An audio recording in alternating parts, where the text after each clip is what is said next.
Hey everybody, it's the coach. Welcome to the special Saturday edition of the NFL on EA Sports. Coming up, we'll see Tyrod Taylor, the new quarterback of the Cleveland Browns, as his guys get set to take on Case Keenum and the Denver Broncos. Coach, we find ourselves at the foot of the Rockies, Denver, Colorado, for this edition of the NFL on EA Sports. Today, we're set for a good AFC matchup between the Cleveland Browns and the Denver Broncos. This will be taken in at the 1. And he'll get it up past the 20 to the 22-yard line.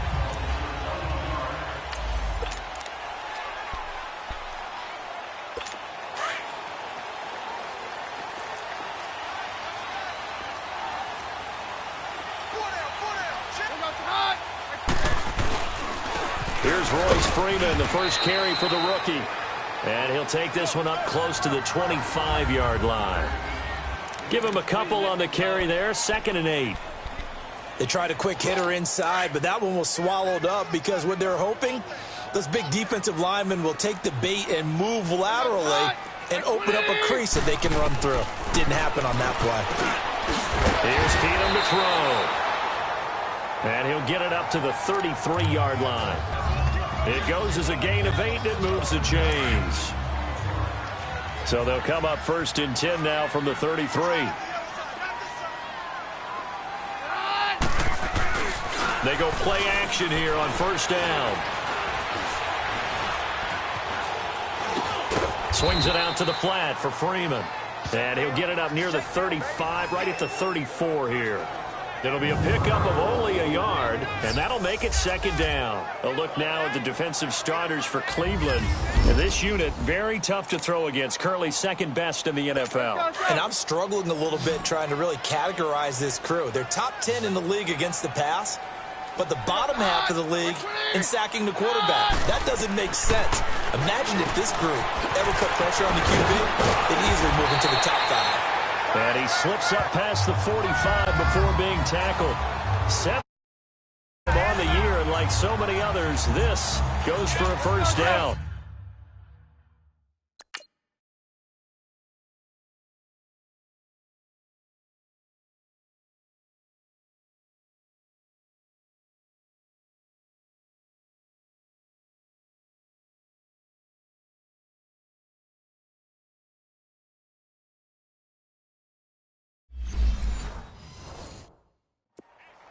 The numbers for him from a week ago: 4 catches, 52 yards. And that put him over 1,000 yards for the season. And the benchmark for running backs, 1,000 yards. The same for receivers. When you have that kind of a year, you've had a monster one. And his throw here's incomplete. And, Charles, despite this list of key inactives that we see here, they've obviously still been pretty successful.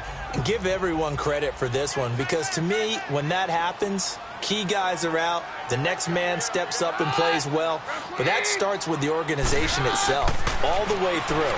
No excuses for guys being out, finding guys who are capable backups who can step up and play when they need them, and we've seen the results of that. This team knows how to work through things.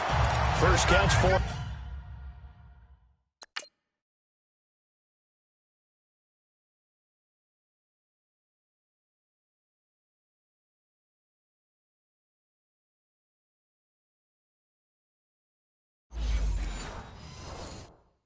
on the afternoon, and it results in a 1st down. So a 1st and 10 upcoming from Browns territory now, down at the 33. They'll fake the give. Now Keenum. Rush coming, and he's taken down. Joe Schobert coming hard on the blitz. He dumps him for a loss of 8. I spent a lot of extra time preparing for this game, watching this offensive line, because they gave up 5 sacks last week in their loss. They just gave up another one now. They don't seem to be working together as a cohesive unit, right? 4 guys might have it right, but the 5th guy is giving something up. They've got to find a way to all get on the same page. Despite the blitz, they're still able to pick up a nice, solid gain. The disadvantage of blitzing often alters the normal spacing and run fits and leaves creases like they were able to exploit right there. Keenum. They set up the screen to Booker. And he'll be a little shy of the 25 here at the 26-yard line. They'll get 10 there, but it leaves them just short for 4th down. Instead of throwing it downfield, Charles, they just tried to dump it underneath there. You like the call? I do. I think it's a high percentage play because you get the completion. And what you're counting on is your back to use his legs and his elusiveness to make people miss and pick up the first down. In this case, it didn't happen.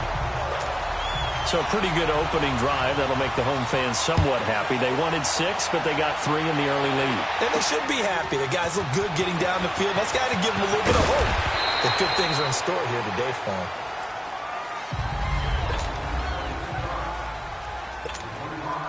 Taylor will bring the Browns up 1st and 10 at their own 22.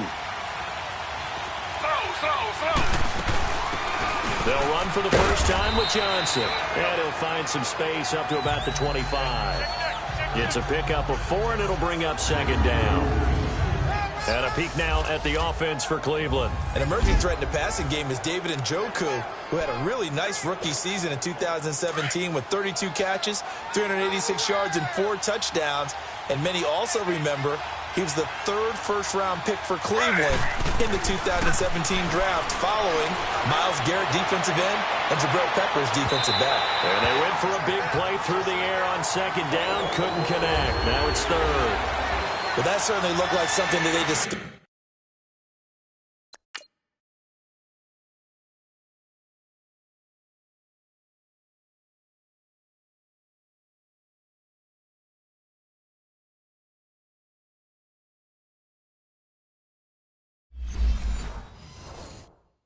all week for this one. Take the big shot right out of the gate. At worst, you'll open up the defense a little bit, loosen them up, have them back on their heels. So after the 2nd down incompletion, they'll come up now against a 3rd and 6. From the gun, it's Taylor. He's got his tight end, Njoku. And he gets it to the 3rd. Enough for the first. Taylor able to find his big tight end, Njoku, for the Cleveland first down. When you give up points on the opening drive, in this case a field goal, you'd hate to go 3 and out. They avoid that. They do, and it's also walking that fine line mentally, too, as a coach, isn't it? Because you want to emphasize to your team exactly what you said. All right, we gave up a field goal. Let's go back and at least equal that, guys. But if we don't, you don't want them to feel like it's the end of the world either. Nice that they were able to pick up the first down there, help them relax a little bit. And that's one he's got to be happy to have back. There wasn't a hole open in the zone. You'd have to think on early downs like that first down there, need to be a little bit more careful. Yeah, fortunately for him, got a couple more downs to play with. His first catch, good for 14 there and a first down. And forget about the run to set up the pass. They're just coming out throwing. Forget trying to set anything up. They feel like they have the advantage. They feel like they have the matchups, and they're just attacking right now. Yep, going to the air on the opening drive. And he's got it across midfield and into Denver territory. 5 yards is the tally on first down. That brings up 2nd and 5. All right, Brandon, I know we're in the early going here, but those kind of runs, they're going to open up a world of opportunities for this offense going forward.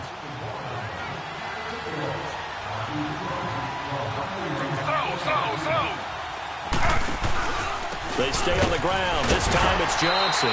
And he's going to be met at the line of scrimmage and taken down. They'll say no gain on the play there, and now it'll be 3rd down. He has elite instincts from his linebacker spot. He's able to diagnose the run and flies in like a missile to stop that one behind the line of scrimmage. From the gun on 3rd down, it's Taylor. Escaping, and he can't find anywhere to go with it, and he goes down. Von Miller in there to get him for sack number 9 now on the year. Man, he got in there so quickly, Charles. What could the offense have done to adjust and account for that? But what you're hoping is that you figure out and you see and get a clue that maybe there's going to be some pressure coming at you, and you change the blocking schemes. Back alongside Charles Davis, I'm Brandon Gaudin. It's Bronco football to begin quarter number 2. They take over 1st and 10 deep in their own territory. They'll run with Freeman here to begin the drive. And he is going to be stopped cold behind the line of scrimmage. It's a loss of a yard there, and now 2nd down. It's a tough one right there. He ran right into the teeth of the blitz as the linebacker was freed up in order to stuff that one for a loss. I think quarterbacks got to see that. Got to find a way to audible into something a little more advantageous. And he's going to be taken down shy of the 10, right around the 9-yard line. Just a couple on the pickup there, and now it's third down. Sometimes your philosophies get challenged at times you don't want them to. They did try to stick to the running game on the first 2 plays.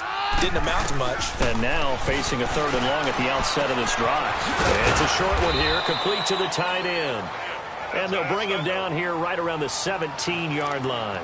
It'll be a gain of 8, but it'll also lead to a 4th down. One thing you're hoping for when you run drag routes, you're able to hit a receiver in stride, and he can pick up a lot of yardage after the catch.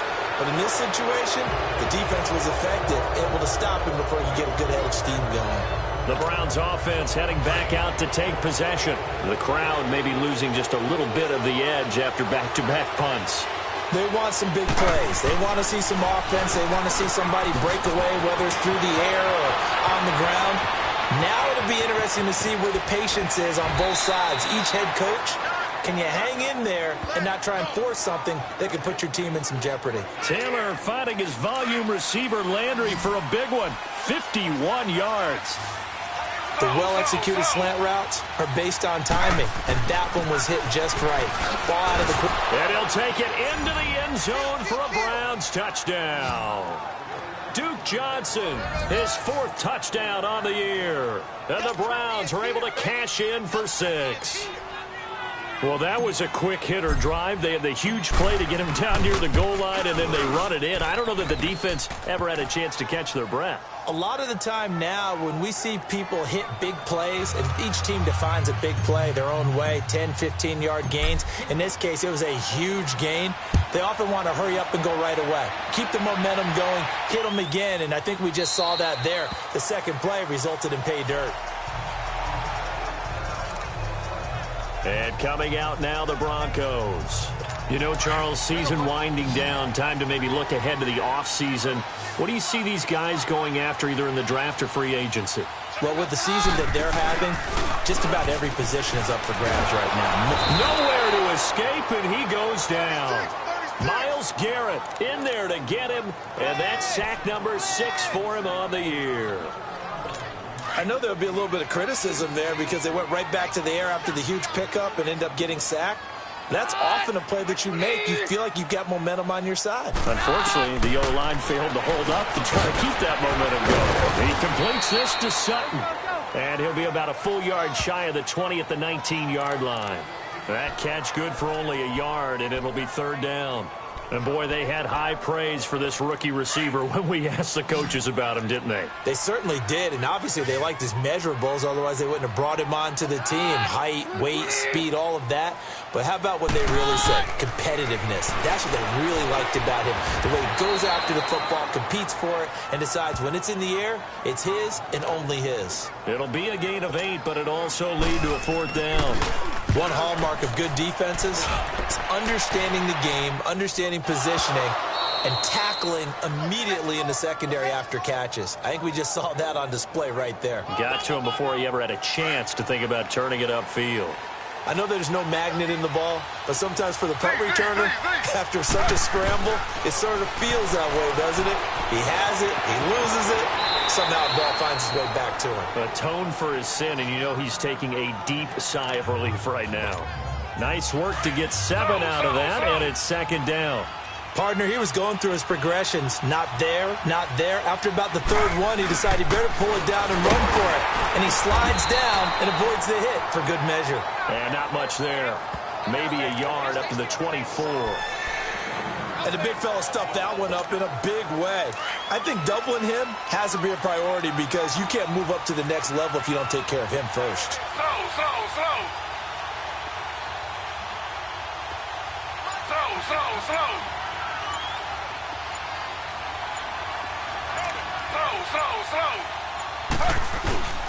Play action, it's Taylor. On the move to his left. Drops it off for Chubb. And he's able to get it to the 33. Good enough for a 1st down. They get 9 out of that one, and as a result, the drive continues. And there's Tyrod Taylor doing what he does best. Look, he's taken a few lumps along the way, and some people haven't believed in him, but this is where he excels, outside of the pocket, making plays. As prolific with his legs as any quarterback in the league? I would say yes to that. A good play there as the Browns strike for 16 and a first down. 2 minutes to play here in the first half. Back to Denver right after this.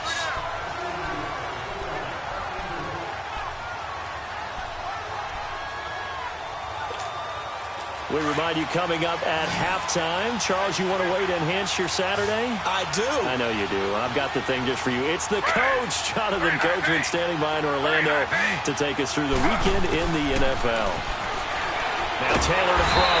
And he's going to go down. They sack him back at the 42. Von Miller in there to sack him, and that is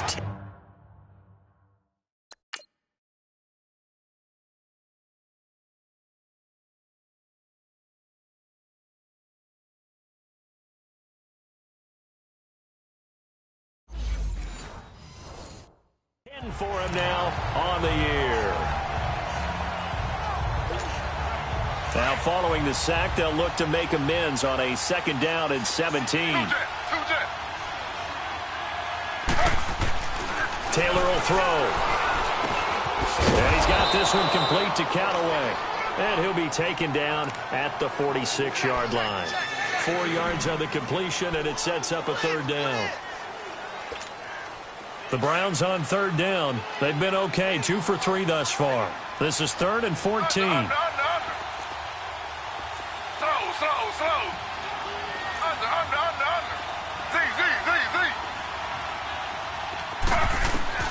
From the shotgun, it's Taylor. Being chased out left. He can run for it, and he will. And he'll slide down to avoid the tackle. Able to pick up a dozen yards there on the scramble, but not enough. 4th down. I liked his effort there. He got it done on his own. But let's face it, he puts defenses in a really stressful spot when he takes off and runs because a lot of guys have coverage responsibilities. Good job of rallying, though, because I thought when he first took off, he might pick up the 1st down.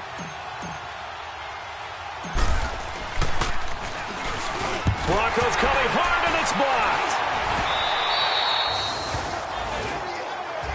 A terrific pump block, and that has to set them up in a position to try and get more points, don't you think, this time frame? Absolutely, and what a momentum booster that could be into the lockers. Oh, without a doubt. They score here, they sprint into the locker room, feeling really, really good about themselves. Here's Booker.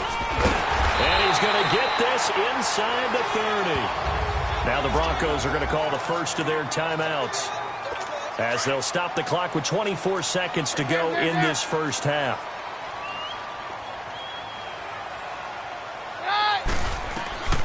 On 1st down, Keenum.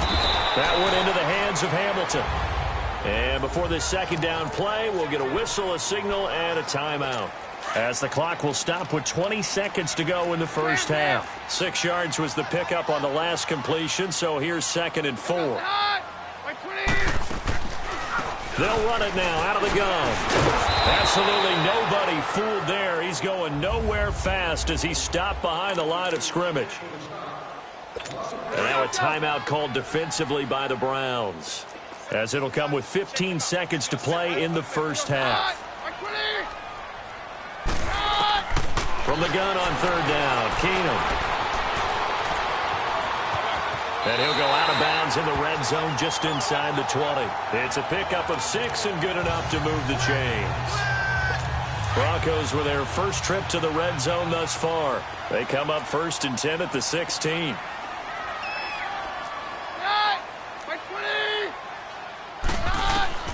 From the gun, here's Keenum. Throw left side, it's reeled in by Hamilton. Now whistles and a timeout with 3 seconds left in the first half. So 3 seconds here remain in the half. On is the field goal unit to see about getting 3 points.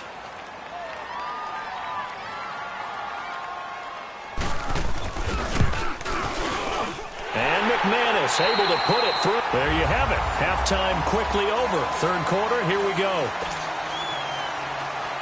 So we come upon halftime, and it's the visiting Browns with the lead. That's fielded in the end zone. And he'll be brought down at the 23, make it the 24-yard line. Here's the Browns offense now getting set to start off this third quarter. They have the lead. Now they'll be looking for some separation here as we begin the third quarter. I like the way you termed that because now I think they go a little bit deeper into their playbook. They like what they did in the first half. That worked okay. But in order to get the separation that you just talked about, change things up a little bit. Change your tendencies. Try and hit them a little bit more with some things they didn't see in the first half. We'll see if they do just that. That last catch short of the marker by just a yard leaves them with a very manageable 2nd and 1. Taylor. Looking left side, and he's got a man. It's Higgins. And they'll get this well past midfield before being stopped just before the 35. That goes for a gain of 31. Well, partner, I'm not sure how this drive's going to end, but how about the way they flip field position there? A nice attacking play. They picked up a heck of a chunk of yardage. They'll throw on first down with Taylor. Forced out to his left.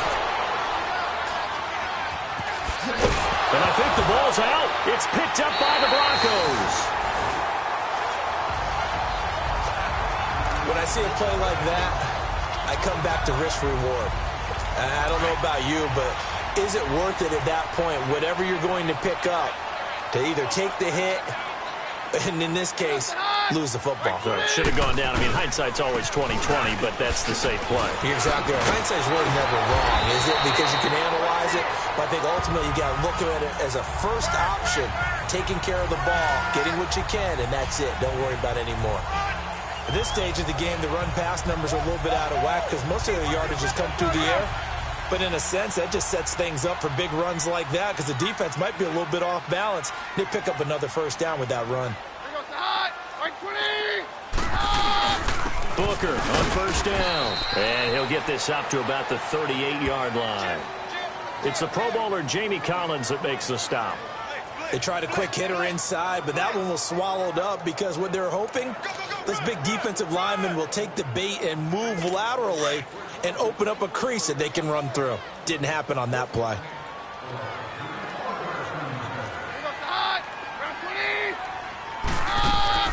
On second down, here's Keenum.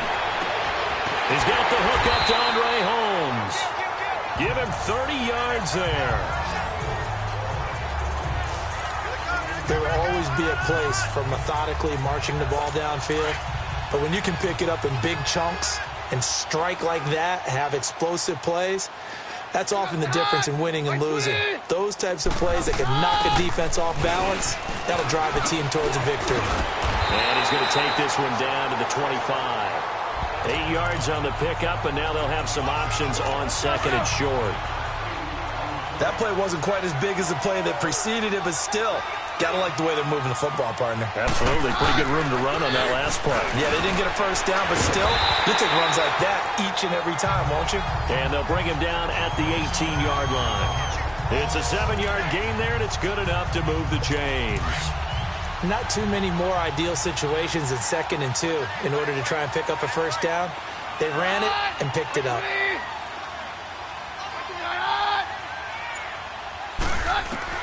From the red zone, it's Keenum. Drops it underneath for Booker. And he is into the end zone for a Denver touchdown. Devontae Booker, his first touchdown on the year. And the Broncos are in for 6. Getting your back involved, what's the importance there in the passing game? Well, oftentimes you can create mismatches because who's going to cover him? And you get him into space, which is where he likes to operate with the ball in his hands. Oftentimes makes people miss, gets that run after the catch, and off he goes. And into the end zone. And that is caught for the 2 points. And, of course, on the 2-point try, had the option to run or pass. They pass it there, and it works. Felt pretty straightforward, didn't it? An open receiver, ball's put on him, 2 points for them. That'll be taken in the end zone. And he'll take this up past the 20 and down at the 22-yard line. And now Cleveland geared up to take the field. And last time the turnover on the fumble and they were in enemy territory, so that had to be very frustrating. Down on the scoreboard here, can't do it again. You nailed every part of what was frustrating. Down on the scoreboard, had a drive going, had pushed it past the 50-yard line, so they thought they were in striking distance, and to come away with nothing, not a good feeling at all, to put it mildly. Now they can't afford to do that again. Yeah, now can they get that bad taste out of their mouth here? Now Taylor to throw on second down. Now he'll dump it underneath to his running back, complete. And they're able to get this one across the 35. 13 yards to pick up there. Good for a Cleveland first. And this is why trying to cover the angle route is so difficult. Anyone playing the linebacker position, when they see a running back out of the backfield widen, because he heads towards the flat first, oftentimes you widen too much and overcommit. He cuts up inside, and that's what we saw there. A nice pickup for a first down. Underneath for Johnson. And he'll be brought down right at the 45-yard line. Give him 9 on the play. And it'll be second and about a yard. You know, despite the scoreline, I think they've got to like where they are here. They're on the road and just one big play away from getting right back in this game. I'm going to follow right along with you because the spot they're in now is a credit to their defense. They've kept them in it by making the plays that they've made, and that just means you're one big score away from being right back there. Now the question is, can this offense step up and make that play? Because that's been an issue for them in this game. They tried to throw on second down, unsuccessful. Now it's 3rd and 1.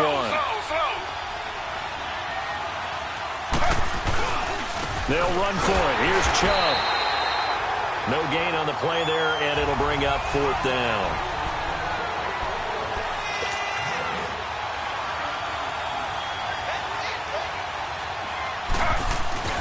They'll indeed go for it. It's Taylor rolling to his left. And this is incomplete. Boy, a curious decision to go for it. Doesn't pan out. And the Broncos are going to get the football back in great field position. Well, that's one of those in-between spots where you like to rely on analytics. Did you like the decision to go for it? Frankly, I did because, you know, I'm an aggressive guy. But that the analytics and the old school go by your feel, that's got to marry up a little bit better because that one felt like an analytics call that someone didn't have confidence in. You know, normally this coach, I think he would have punted the ball. Yeah, calculated rip. And Freeman lost the football. But it looked like, fortunately, the Broncos able to recover. Wow. That ball gets knocked free, but a teammate comes along and scoops it up. It's almost like baseball. Guys at bat, people are on base in scoring position. One guy doesn't get him home. The next guy comes through and picks him up. And avoids the turnover. And he finds Hamilton. That's complete. Now he's going to get this all the way down inside the 35. A good pickup there of 20 yards. So they'll come up 1st and 10 now from the 33. Welcome back now to Denver. It's Bronco football, and they also have the lead here as we get set for the 4th.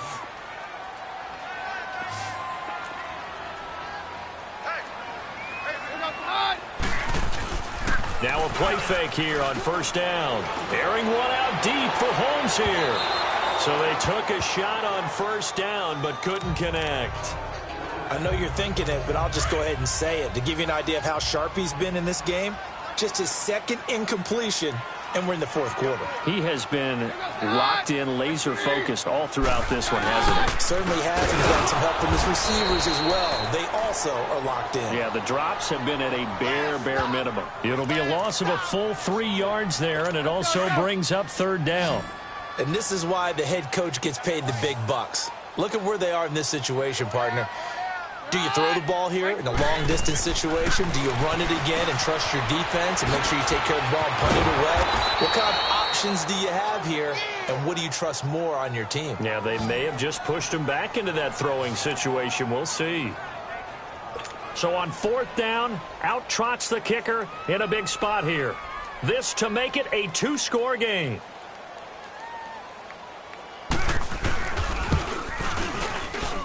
And did he have enough? He did. He kept it on line and managed to tuck it into the bottom right corner. And they will move up by 10 now, 17-7. So that's a big one. Obviously, Charles makes it a two-score game. His third field goal of the game, able to knock it through. Yeah, not exactly free and clear yet, but as a defense, you get to play a little bit looser, don't you? Because you do now have a little bit of a margin of error, don't you? And now Cleveland geared up to take the field. And on that last drive, went for it on fourth, turned it over. But good job by their defense, though. They held them to 3, but this offense, they've got to be a little bit better, a little bit more careful here. And sometimes when you see these calls on fourth down, when they decide to go for it, it's not necessarily the coach saying, I believe in my offense. Sometimes the coach saying, I believe in my defense. I can afford to go for it here, because if we don't get it, I don't think we'll give up more than 3. And that's exactly what happened there. You think that factored in? I do. I think that he had that in his mind going into the game, that I'm going to be aggressive on offense. And he will not make it back to the line of scrimmage as he's going to be taken down. The sack cost him only a yard. It's 2nd and 11.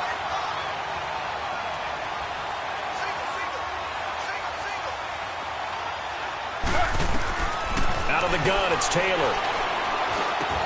Over the middle, complete. It's Higgins. And he'll go down just shy of the 25 at the 24-yard line. Only 3 yards on the catch. It's 3rd down. The Browns on 3rd down. 2 for 5 to this point. This is 3rd and 8. To throw is Taylor. And he couldn't hang on to it through the contact. Incomplete.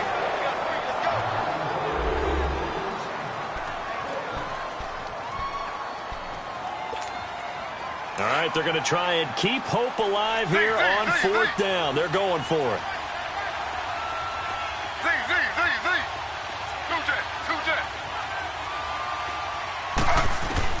As expected, they're going for it to keep the drive alive.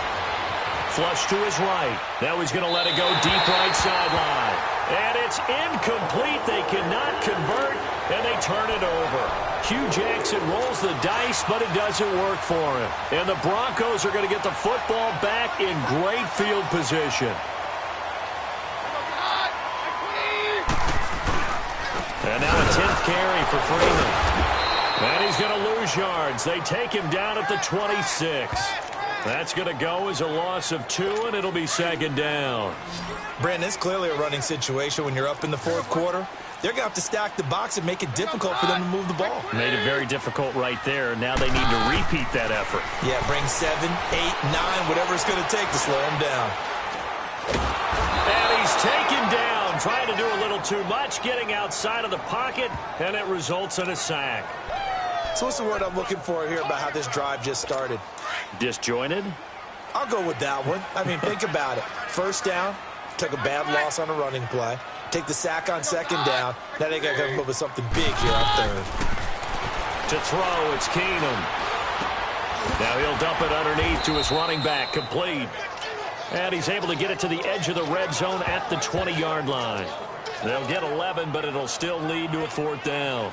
Whether you're playing West Coast offense or not, one of the maxims of the West Coast offense is you're either throwing a touchdown or a check down. In other words, look for the big shot, but be smart.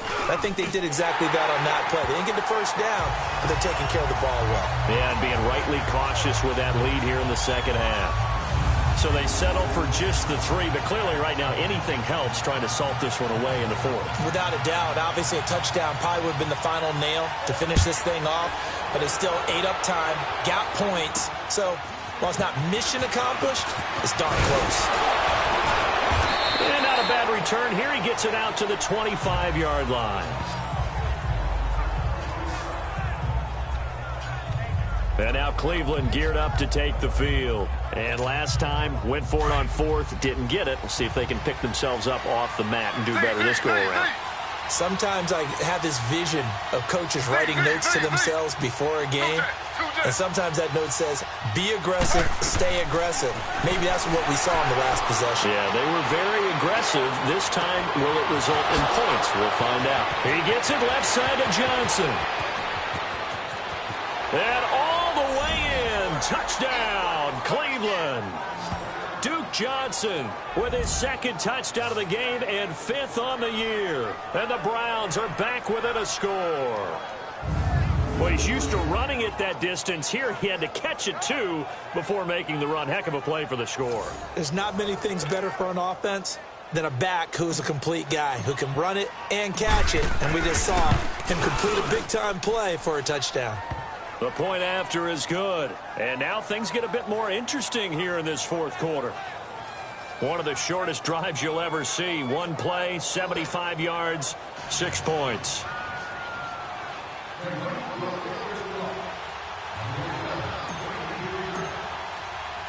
So here comes the kickoff, and what now is just a one-score, 6-point game. This is taken about 7 yards deep. And no run back here. This will be a touchback, and it comes out to the 25-yard line. And Denver getting set to take the field. Right now clinging to a one-score lead, Charles, and I think operating within that 4-minute offense with a little less than 4 minutes to go applies here, right? It certainly does, and that means the playbook is still wide open. But you are a little bit more careful about what you're calling. You want plays that are going to gain yardage, how would you say it, consistently, right? You don't need the big shots downfield, but make sure the clock continues to run. Pile up the first downs. And the goal? End the game with your quarterback kneeling down at the end, and you still have the lead. Clock continuing to run. They'll probably wind this all the way before snapping it on second down. On second down, Freeman. And he'll get this only up to about the 35. Just a gain of a yard there, and now it'll be third down. And now a timeout called defensively by the Browns. It's just their first. They'll be down to 2 remaining as we step aside here in the fourth quarter. On third down, it's Freeman. 3 yards there, good enough to keep the drive moving. And now the Browns are going to take another timeout. That's going to be their second. They'll be left with one more plus the 2-minute warning, and we'll be back. So here's a 1st and 10 at the 38. This is Freeman on 1st and 10. And a good swarm to the football defensively as they get him down at about the 40. And now here comes the third of their timeouts defensively. So they'll be left with only the 2-minute warning to stop it from here on out.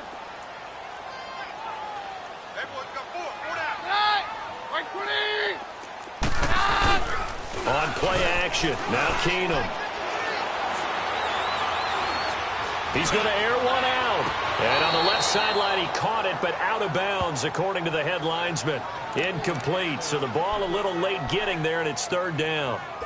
How good has he been throwing the football, though? And despite that incompletion, that's just the third time he's been off target this entire game. And, Brandon, I've been on the other side of this equation, trying to defend the guy who's been this hot, and it chips away at your confidence. And when you're not confident when you're trying to defend, it makes you slower to the football, and it leads to more completions for them. And now a shot taken on third down, but it's going to wind up incomplete.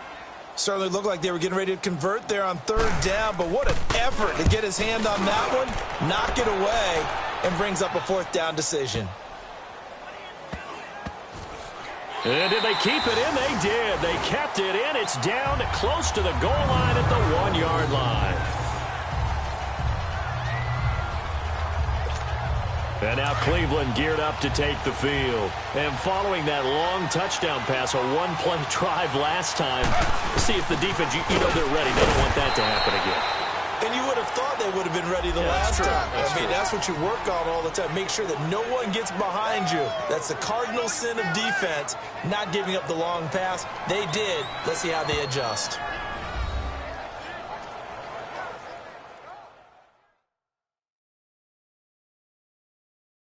So the Browns in possession of the football here as we get you reset. And let's see what they've come up with offensively after having time to talk it over.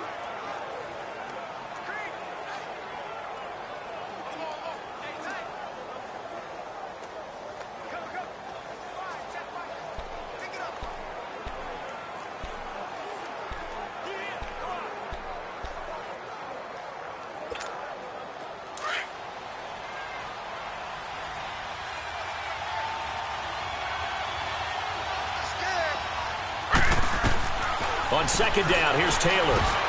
And incomplete there. A nice hit. Jars the ball free and brings up third down. Couple extra defensive backs out there in the dime, and because of that, really not many places to throw the football, if any. And typically, what would you want to do against that dime? Run the football. You want to run the ball, but you can't do it in this situation. Not nearly enough time on the clock. You having to really navigate against a tough defense presented against you. Back to throw. Now a desperation throw deep downfield. So they took a shot there on third down, couldn't get it. Now it's 4. So another big shot dodged there defensively. Now just one more incompletion away from salting away this victory. And I know this feeling. They're almost giddy, but they have to stay focused and locked in. They can make one big mistake and throw it all away.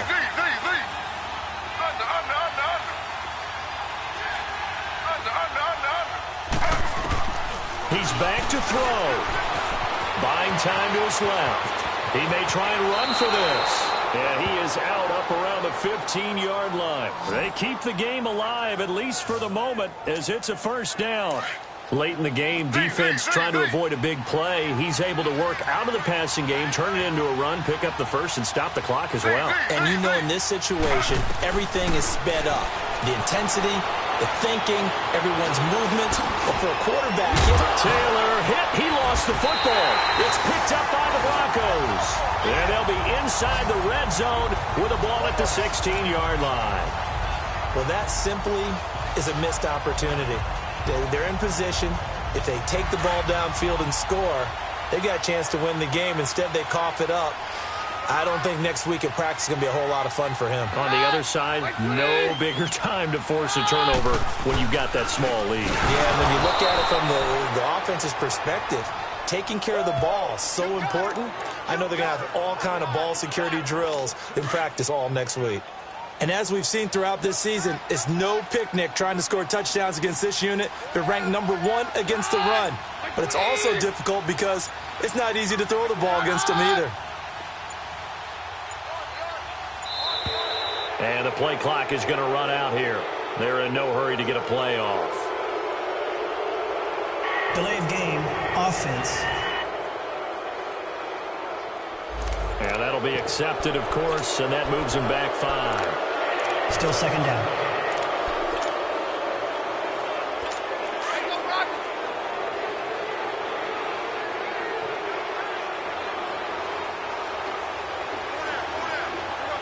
The win for the Broncos, seemingly assured. They go down to a knee.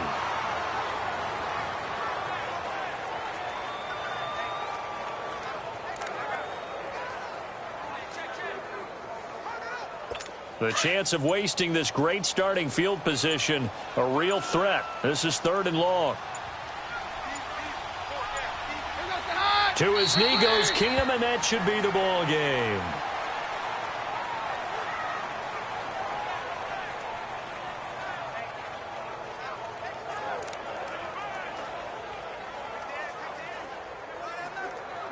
So on 4th down, out trots the kicker in a big spot here. This to make it a 2-score game.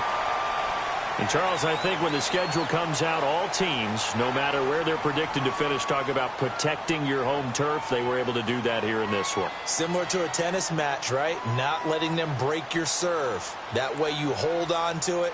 They got it done, and they feel very good about that victory. So for the Broncos, the win gets them to 5-9 now on the year. Now they will hit the road next week for a date with the Oakland Raiders. Meanwhile, for the Browns, this was basically just an exhibition game for them as they'd already clinched home field advantage. And they'll be back home next week as they're set to take on the Cincinnati Bengals. I'm Brandon Gaudin. Certainly have to thank Charles Davis, my broadcast partner, and our entire crew.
Hello again, everybody. It is the coach.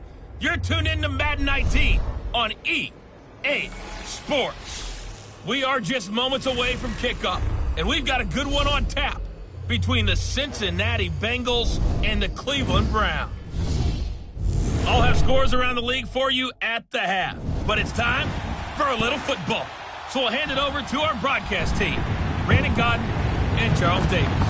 We are just a stone's throw away from the Rock and Roll Hall of Fame as we get set for football at First Energy Stadium in Cleveland, Ohio. This was the scene a few minutes ago. The dog pound in full roar as their Browns emerge from their tunnel. They're ready to go as they get set to match up with the Cincinnati Bengals. Hi again, everyone, with Charles Davis. I'm Brandon Gaudin. And, Charles, we look at this Browns ball club. They come in off a loss last time out, but they've been playing better than 500 ball the last couple months. 5 wins in their last 8 games. Meanwhile, for the Bengals here, they come in playing some decent football. 5-3 in their last 8 games. And last week's win was indicative of how good this team can be. It was a complete performance.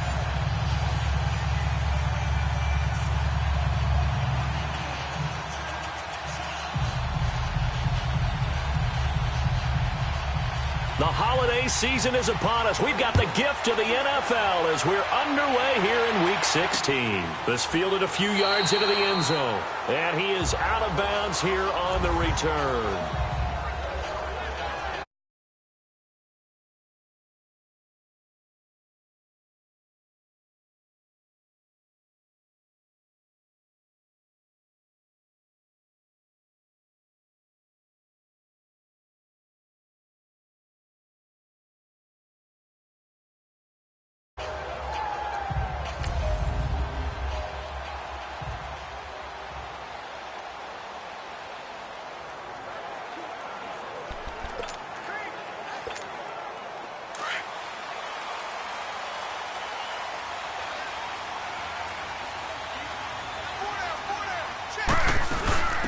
The first carry now. This is Johnson, and he'll get this one.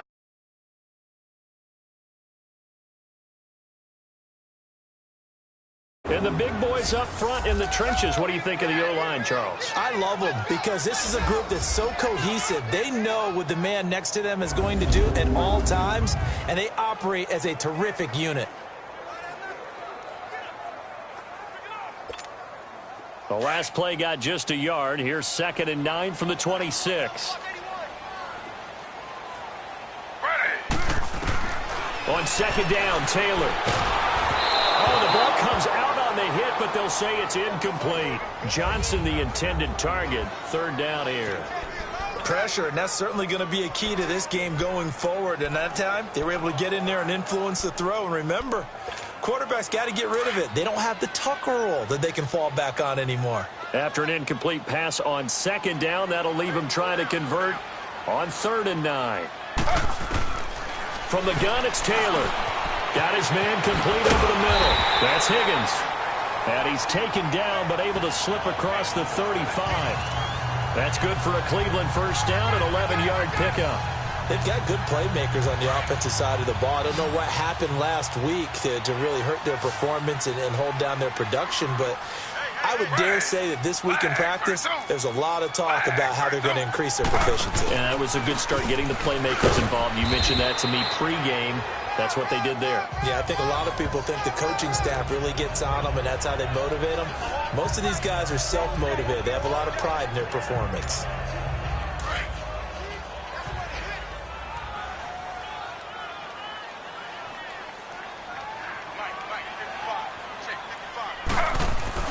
To throw on second down, Taylor. And Callaway taking it in left side. And he'll get up near the 45. They'll spot it at the 44. 6 yards is the pickup, and that'll lead to a third down. Good throw, good catch, but I really like the route. The drag and being able to run away from defenders. Hard to stick with them for that long. Yeah, better against man than zone, or better against man, because now you're running away from someone and you're not running into a defensive player in another zone. And he's got a first down as he's up to the 48. Give him 3 yards and a fresh set of downs.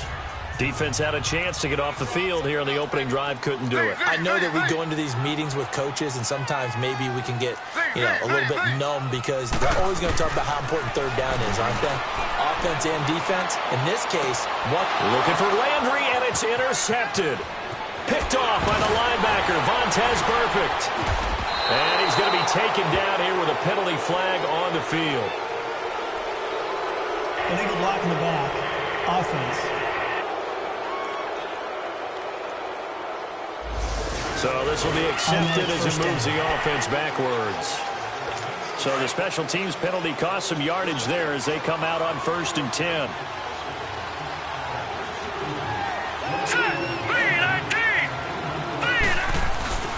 A handoff to Mixon. And able to push his way forward here for a good little gain. The numbers for Mixon last week: 19 carries, 87 yards, and a touchdown. He's having a nice season, and he knows where he ranks in the league. Don't ever let a running back tell you that they don't know that. They do. So what he's doing now is lobbying the offensive coordinator all week long. Hey, how about a few more touches? He's one big game away from maybe leading the league. And he's going to get this inside the 30. Give him 17 and a Cincinnati first down. You can see the time and effort and thought that they put into their passing game because it was evident right there. It looks like a simple pitch and catch, but you and I both know that they have planned for this and worked hard to make it happen. Now Joe Mixon, and that play going absolutely nowhere as he's belted before he could get out of the backfield. If you're the coaching staff upstairs, you might want to file that play away. Did you see how fast the safety closed on that one? Coming up in run support, made a big-time tackle. Might want to try and check into a pass next time. Yeah, got him for a loss. Really, really great play defensively. False start, offense. So that'll back him up 5. And that false start penalty certainly not helping their cause here. 2nd down and long.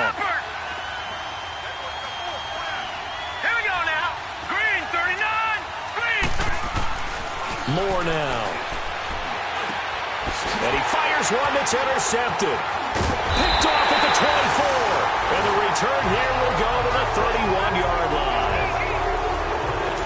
Well, if you go by the numbers, you'll find as the temperature goes down, so does the passing efficiency. And now that we're in December, even the routine throws are going to be harder for the quarterbacks. And this one, it winds up getting picked off. It's a short one here, complete to his tight end. 10 yards on the pickup there, and it'll be 2nd down. And after that completion, you can understand why so many teams in the league are emphasizing speed on defense at every position. The tight ends have created so many tough matchups now. If you can't run with a tight end as a linebacker, this is going to be the result every time. And this is caught by Fowles, right side. And he'll be brought down just shy of midfield at the 49-yard line. His first catch, good for 9 and a first down. We've seen quite a bit of the short passing game here early on first quarter, haven't we? We have, and I think it works a couple of ways for this team because, number one, you throw the short game until they stop it. And if they're not going to stop it, you keep throwing it, and occasionally you'll break a tackle and turn it into a bigger gain. Also, if they start to creep up, start to pressure receivers, now you go over the top, take it deep, and now you get some of those big shots downfield. 2nd and 10 now, it's Taylor.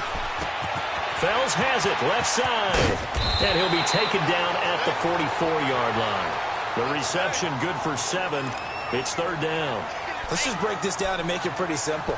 Key to the drag route, letting the play develop, finding the hole in the defense, and giving your athlete, yes, athlete, a chance to make something happen once he has the ball in his hands. Taylor now to throw on third down. And incomplete. The contact made the ball roam free and brings up fourth down. Anytime a defense can sit back in a zone like that, it tends to create a lot of congestion in the middle of the field. Makes it very hard to slot one in. Looked like I-4 at rush hour in your hometown of Orlando, Florida. An absolute mess. The Bengals bring pressure, and it's blocked. It's picked up, and this is a live ball, remember. An early special teams wake-up call there, their first drive, and they have the punt block. And obviously they were giving the ball up, but that's not the way it's supposed to conclude. That ball's supposed to be downfield, better field position for your defense to work off of. Instead, you've given up a momentum play, and now you get the other side excited. And forget about finding a lane. He barely had time to look up before he was planted in the backfield. An interesting and intriguing decision there defensively because they kept extra DBs on the field despite seeing the multiple tight end look that came out for the offense. I thought they were going to switch out of it. I didn't know if they felt they didn't have time or what the case was. Well, in any event, the extra speed allowed for great penetration as they stuffed that one behind the line of scrimmage. On second down, here's Mixon. And he takes it down to the 40 with a pickup of 4. We haven't seen much from him running the football here in this first quarter. No, you're right about that. We haven't seen much of him at all so far. They stacked him up pretty well, but when you're trying to run the football, sometimes you got to play the long game. Keep handing it to him, and some of those runs that aren't working now, they turn into 6, 7, 8, and maybe more later on. Now throwing on third down there, but he cannot connect. And he couldn't hang on to it through the contact. Incomplete. The beauty of being able to play a zone defense when you can sit back and see the ball coming out of the quarterback's hands, guess what? Creates a lot of confusion, kind of a muddle in the middle of the field where you go make a play on the football. Everything looked good. Good snap, good hold. Sometimes, though, the ball just doesn't want to go where you want it. And this one winds up no good. Taylor will bring the Browns up 1st and 10 on their side of midfield at the 47. They start on the ground with Nick Chubb. And he's going to fight his way forward here for a modest gain. So 1 quarter in the books on a cold December afternoon. Can't wait to see what the second quarter has in store. They've got it 2nd and 4 to start things out.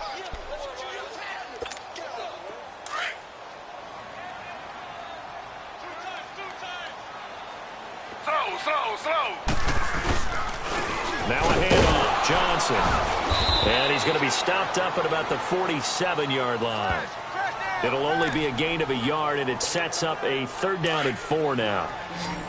Doubling this guy has to be a priority before moving up to the next level because the big fella, he just ate that one alive, just stuffed it. In fact, before the game, he was talking to us, and he's like, hey, these pants make me look fat. And we said, nah, man, you're just a whole lot of guy. He is at well over 300 pounds. He's a big man. A gain of 7, and they pick up the first. That was a route run not just with dexterity, but with intelligence. Found the hole in the zone, made sure the quarterback saw him, and was able to make the sure catch and flip the down marker back to 1. Tackled by Jordan Willis.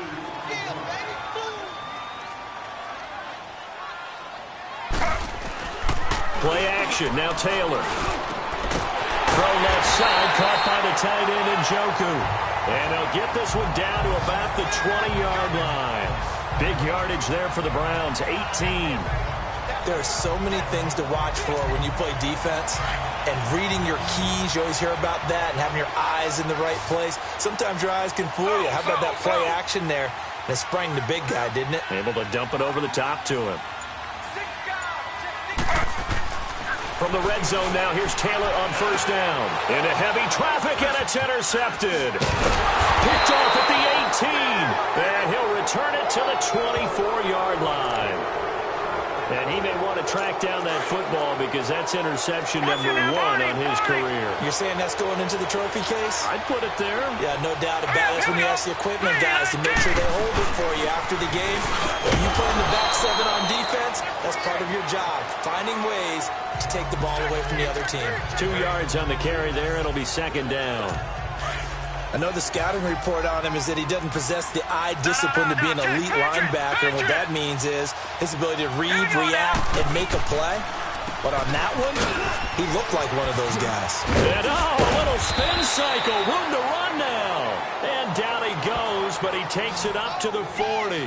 They'll get 14 on that one. Good for a Bengal first down. Tremendous blocking by the interior of the offensive line. They didn't just gash him there. They blasted a gaping hole for him to gallop through. I think if he comes back to the huddle, he better be giving them a whole lot of credit and thanking them for that much space to run with. This is Mixon. And he will be brought down at about the 43 that time. Tackle made there by Jabril Peppers. When we see those runs to the perimeter, when we see those runs to the edge, we think about big breakers, don't we? In this case, it was a modest game, but it does open up possibilities here on second down. It's Mixon on the counter. And an alley to run. And he'll be taken down, but not before he works it past the 50. 10 yards there on a Bengal first. Okay, let's face it. Most of the offensive linemen in today's NFL, they're going to weigh over 300 pounds, but that doesn't mean they don't have agility. And the way that they can get out in front of a runner and create a space, sometimes it looks like they're going in one direction, and the runner uses his eyes to take him in another direction because it's been blocked so well. Love those misdirection or counter plays, and this one worked really well for a nice piece of yardage. Clock running, under 4 to play now as they come up on 1st and 10. Here's the rookie from the U, Mark Walton. And they go backwards here, losing yardage back at the 48-yard line. That's going to go as a loss of a yard, and it'll be second down. I like the strategy. Extra tight ends, extra beef. They want to run the football, but that means they probably want to run it inside. If you get strung out on the perimeter, you're in peril. Yeah, we saw the result, negative yardage.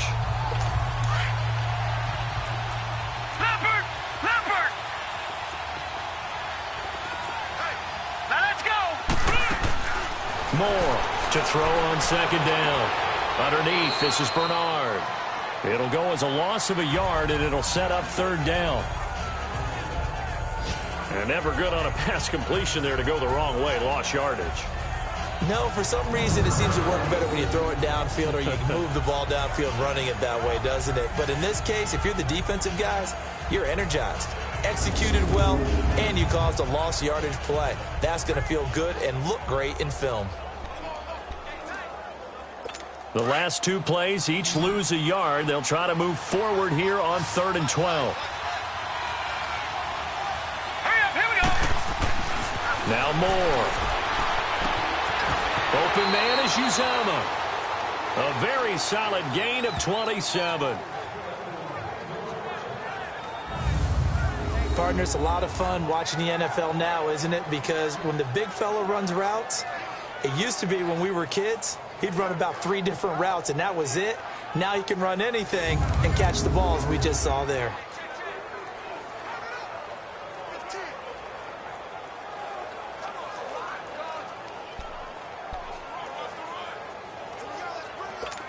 This offense finding its legs now. Here's another 1st and 10.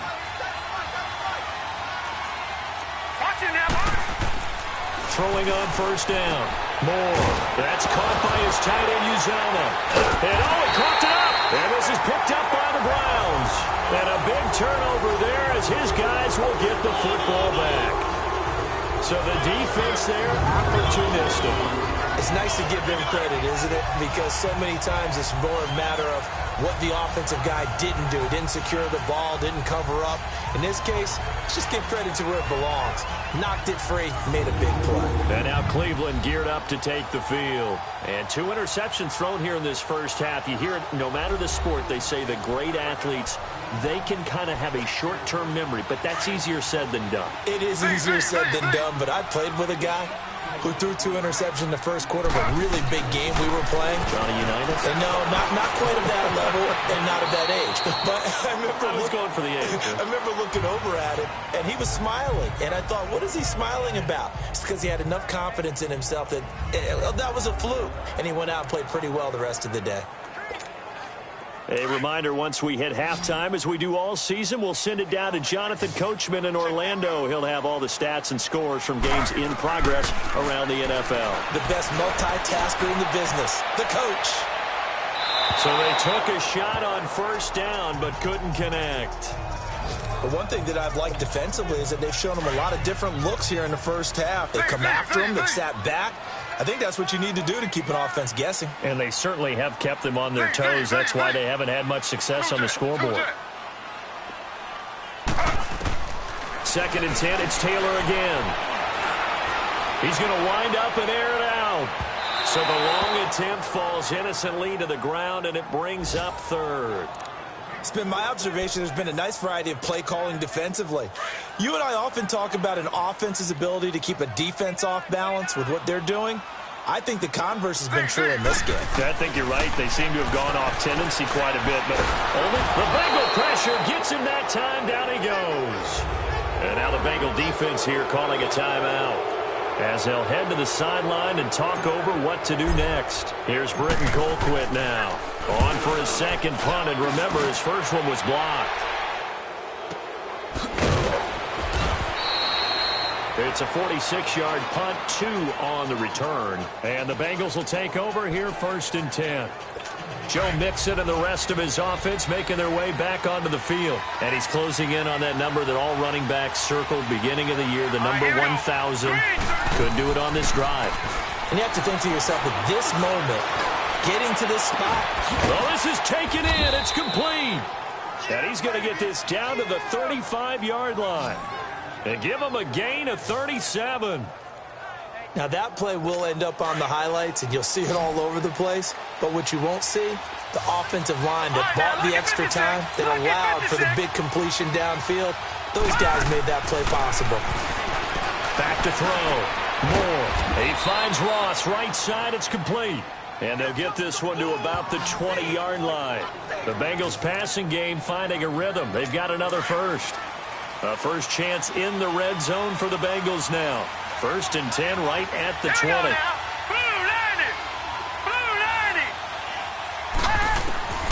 Inside the red zone here. They'll look to throw.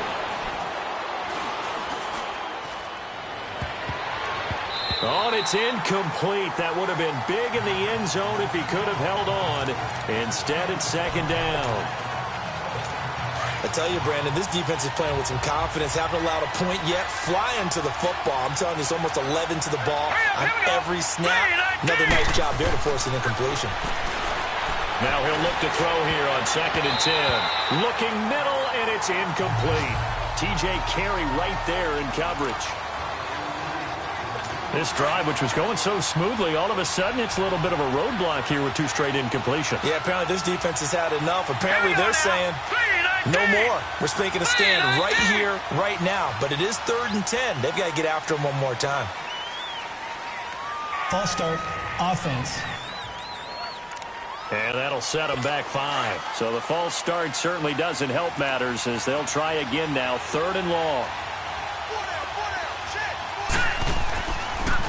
After the penalty, it's Mixon. And they take him down, losing yardage back at the 27. And now a timeout called defensively by the Browns, as the clock will stop with 34 seconds to go before halftime.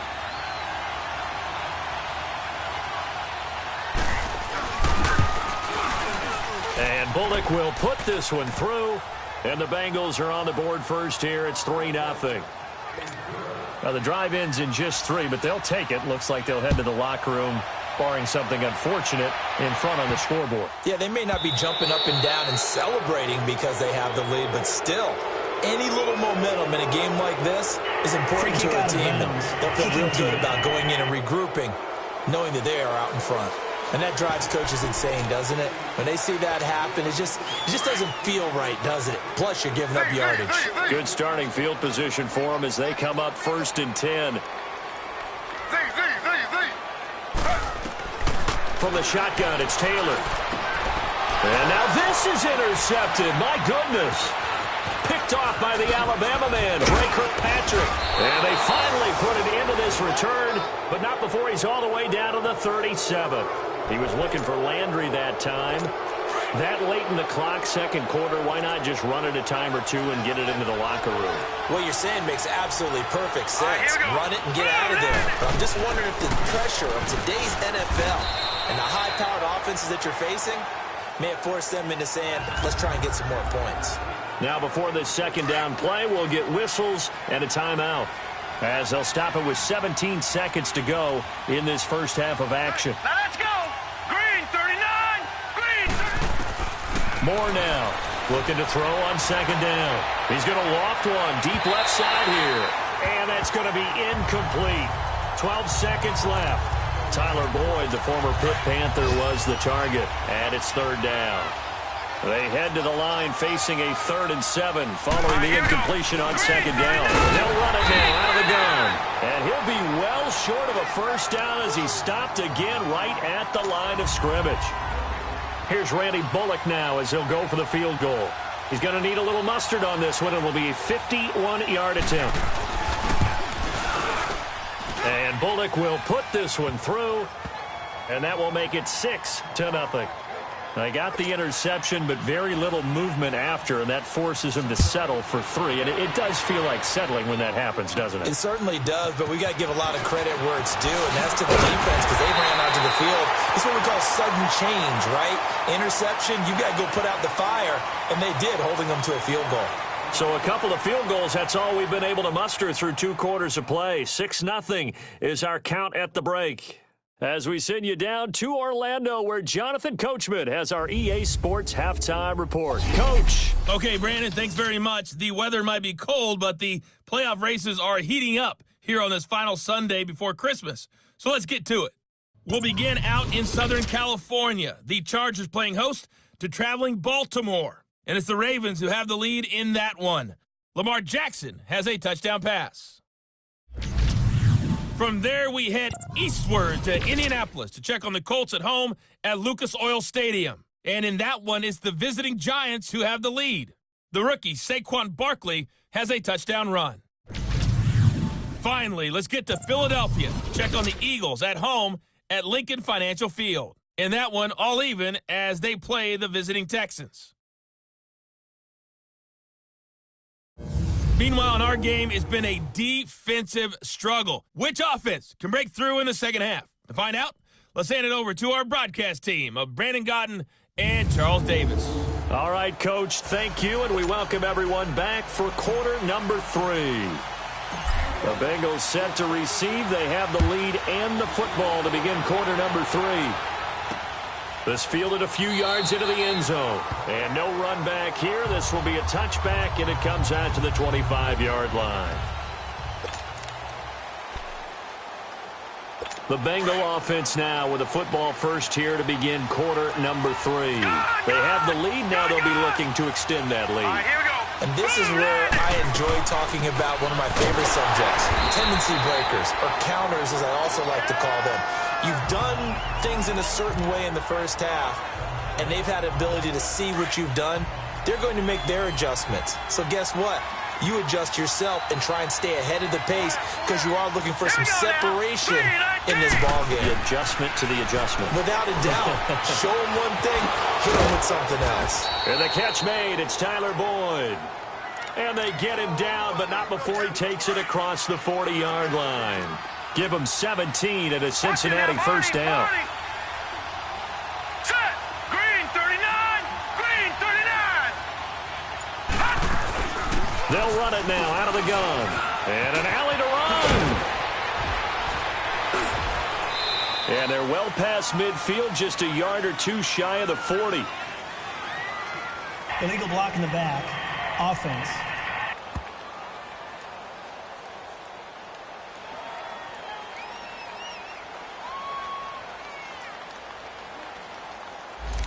So a decent gain, Still but first all for down. naught on the penalty.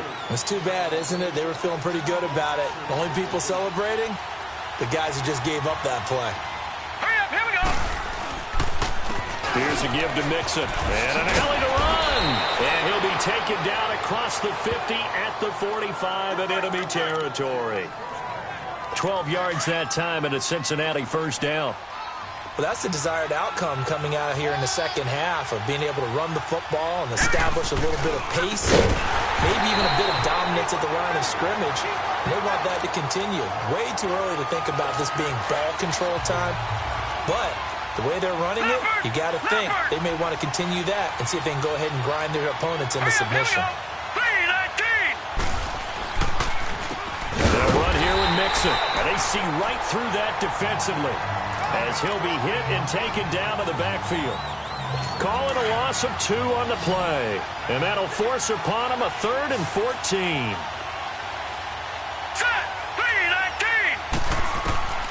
To throw is Moore. Operating from the gun.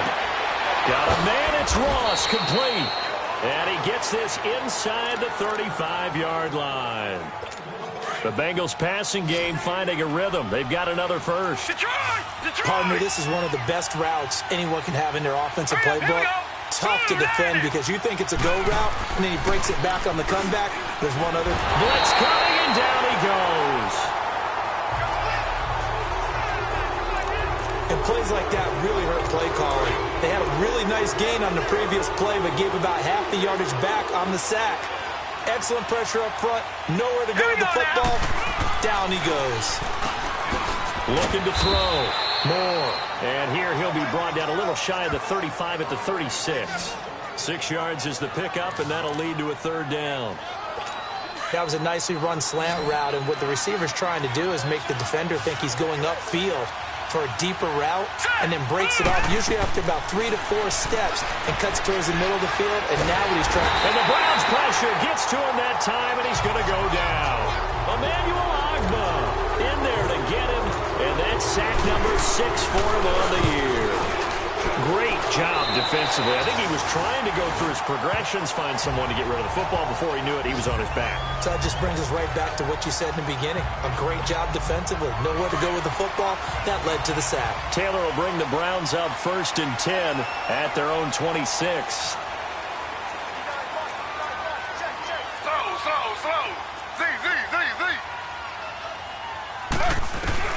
They go back to the air here after the INT on the last drive. And he whips that one incomplete there. David Njoku was the intended receiver. And that'll bring up 2nd down. We've seen these defenses make enough opportunistic plays to keep this one low scoring. Flying around, making plays on the ball. And we see yet another errant throw as a result. Taylor. Open man, the tight end falls. And he's taken down, but able to slip across the 35. 13 yards to pick up there. Good for a Cleveland first. I got a kick out of that one, partner. You and I talk often about trying to hide receivers in certain situations, but a guy of his size can't really hide him. But the tight end drag route, definitely an effective way to sneak him across the formation for an easy completion and a first down. That one good for 10 yards. Taylor, and that'll make it 2nd and a foot or so. And he's going to be intercepted a 3rd time. Picked off at the 30. And shedding the tackle, and now some room. And a great return as they're finally able to take him down. So that's back-to-back drives where they've thrown an interception. Ordinarily, we look at the offense and say, what's going on with your scheme? Maybe we should look at the defense and just give them a whole lot of credit. They've got them frustrated right now. They come out here in the eye. Here's a run with Mixon, and he is in. Touchdown, Bengals. A great effort there. His 11th touchdown of the year. And the Bengals use the short field to their advantage as they cash in for 6. Well, they had their chances in the first half, you remember, but had to settle for 2 field goals. This time they come away with 6. I think they actually got affirmation about what they were doing by getting a touchdown, because the field goals means they got in range but couldn't quite finish it all. This time they broke through, and that's great for the old confidence. And on the sideline, difference of a feeling between 3 and 6, is it astronomical or no? It can be at times, that's for sure. A lot of times the field goal feels like a disappointment. The touchdown, well, that tells you you're getting it done.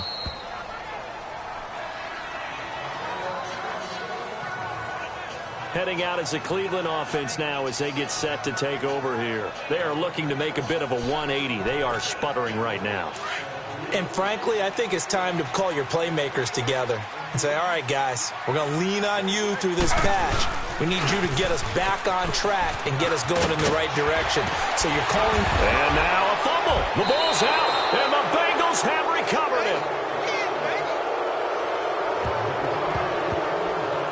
The psychology of the game never ceases to amaze me because you would think there would never be a fumble. After reviewing the play, the ruling on the field is reversed. Ball on the 30. They'll come up with a 2nd and 5.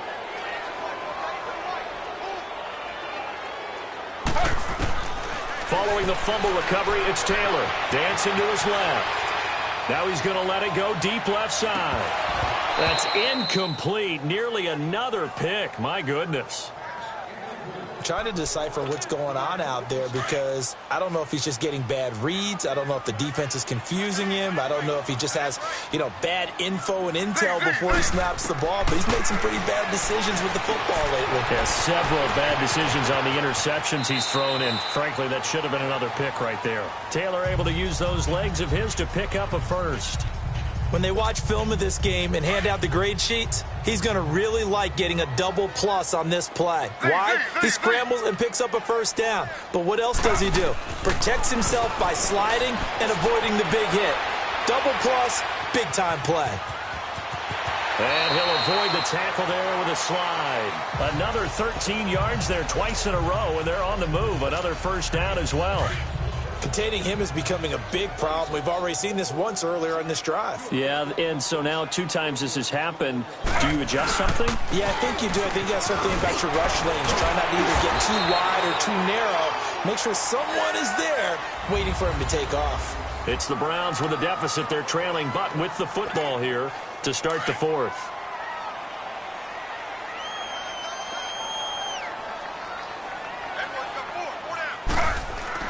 Now they'll throw with Taylor. Steps away to his left. And that is incomplete. He started out having some troubles back in the first half connecting with his receivers. Really hasn't gotten a whole lot better. Yeah, he's at less than 50%, and you and I both know that just won't do. So I would think about spreading things out, putting it on the receivers, make them win those one-on-one battles on the perimeter, and find their way open.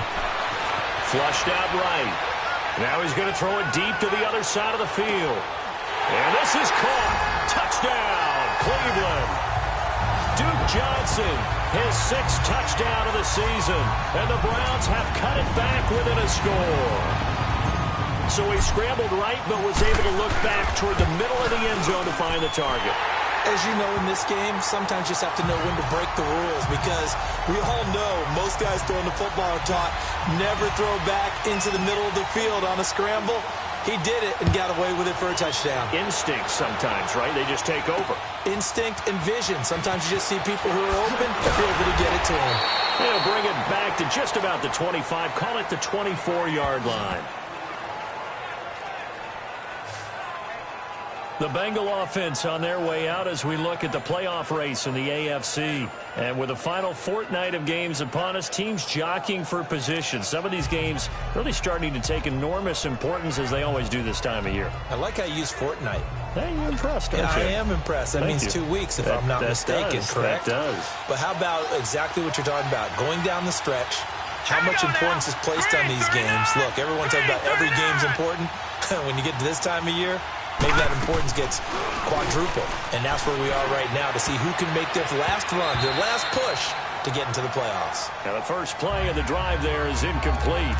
Okay, I'm not quite sure how to judge that one. Maybe didn't have enough legs underneath him. Mechanics might have been off. Maybe some fatigue. That one came up short. Yeah, 4th quarter. Maybe you do start to watch as the arm there, the leg's still there. This has been a tough game. Green 39! Green 39! They'll run it now out of the gun. And up to the 35 before they're able to knock him down. It's a Bengal first down, a pickup of 11. And I'm guessing you'd say this is kind of the key here. Grind out some yardage, work on that clock, see if you can continue to tick it down. Definitely, you want to bleed things out at this point, right? Continue to possess the football, gain some yardage, and put the onus on the defense Do they have to use timeouts? What are they going to do to stop you? You're taking charge. Now Mixon. And he stopped immediately there. No gain on the play there. Second down. And this defense continues to give them fits. They just can't get really anything going on the ground, can they? I love the theme that you just brought up. This defense has been tough all game long against the run. We just saw another example of it there. They'll run it here with Bernard. And he'll get up near the 45. They'll spot it at the 44. It'll be a pickup of 10 yards. And that is going to set up a 3rd and 1. Look, the first down marker is out there, but sometimes it's hard to find for an offense when they're in a long yardage situation, which usually means throw the football. In this case, they went against the tendency and ran it, and boy, the reward was there. A big, big pickup, and guess what? It's now 3rd and very short in order to try and pick up a first down. Couldn't just sit on it here, could they? Had to throw the ball on 3rd down, got the big completion in the pickup. Fresh set of downs now. They've got to feel great. And defensively, a backbreaker. First down carry. And nowhere really to go there. He'll take this up just shy of midfield. Larry Ogunjobi there to make the tackle. Offensively with the lead, you want to run the ball, keep the clock going, but you also want to still kind of be in attack mode too, right? So how do you do that and not come back on your heels? Think about all the practices we've watched where they have that tempo period to go over things just like this, where they describe the scenario, tell you what they're looking for, and make sure that they're still attacking, yet at the same time not going so fast as to leave too much time on the clock. That time, the right guard sending him backwards. And so many different types of guys rotate in on the defensive line now, depending on situations. You can get the bulky guy, the fast guy. No matter what, though, you can't hold him. Open man is Ross, complete. And he'll be brought down at the 48-yard line. Call it a gain of 13 yards on the play. And just like that, it's 3rd down. Tell you what, he's been able to put the ball in some tight spots all game long. That throw, no different. Yeah, a lot of people would call it a gutsy type of a throw. I think he looks at it as, I can do it, so it's not that big of a deal to me, and I'm going to keep firing. Hurry up, here we go. Green, 39. Green. Now more on 3rd down. It's a short one here, complete to the tight end. Catch number 40 for him on the year. It's a first down. And that pickup of a first down, that's going to leave a mark because they really needed to stop them there, didn't they? That's so frustrating. Defensively, you're a play away from getting that football back here down late. Tough. Now they've got to find a way to create a turnover or takeaway. Otherwise, this one will probably get away from them. Officially, no gain on the play, and it's 2nd down. Well, he was stopped on that play. We've had plenty of carries all afternoon. Every now and then the defense is going to win one, but I don't think they'll shy away from handing it to him the rest of the game. All right, here we go. Green, 39. Here's Moore to throw on 2nd down. And he's taken down. This will be a Brown sack. Carl Davis. And now a timeout called defensively by the Browns. It's just their first. They'll be down to 2 remaining as we step aside here in the 4th quarter. Possibly a turning point. Big play coming. This is 3rd and long. Set. Green, 39.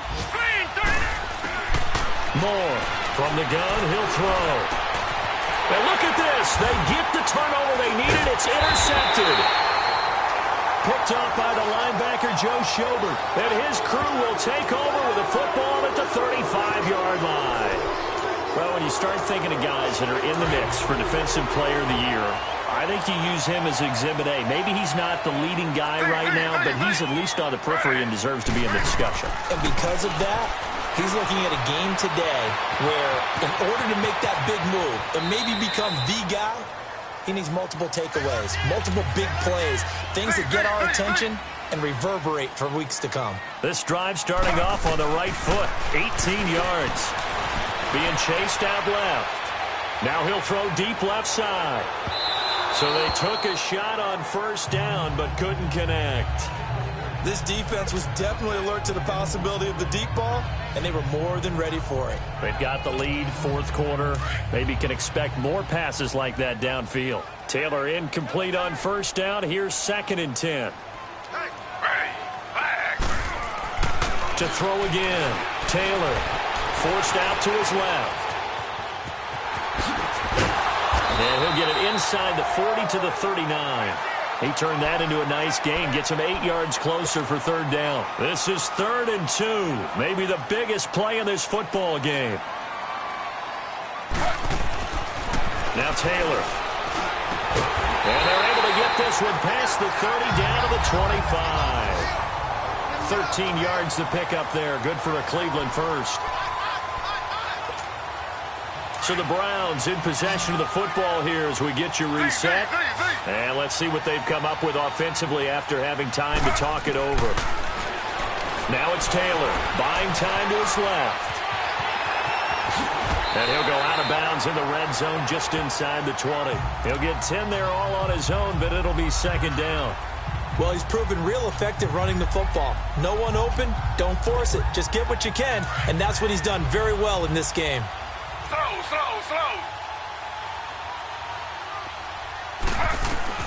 Back to throw.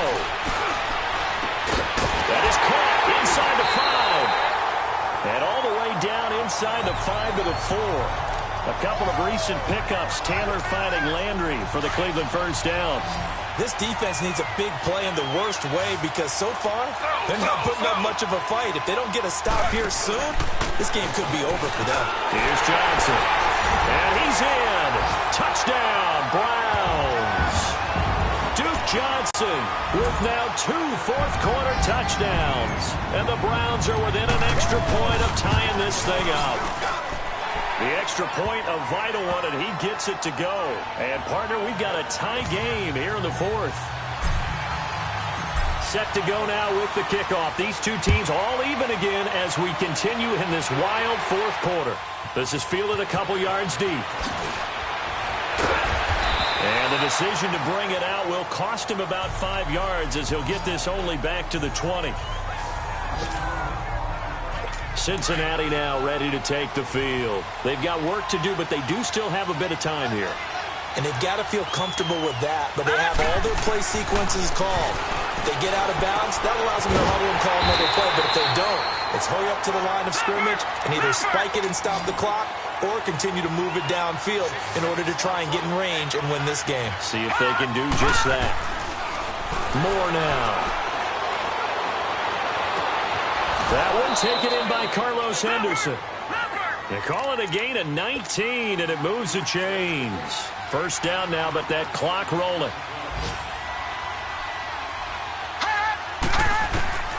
On first down, Moore. And this is going to be intercepted. Picked off at the 38. And he'll get this one out to the 50 to the midfield stripe. Week after week, we're seeing plays like this from him.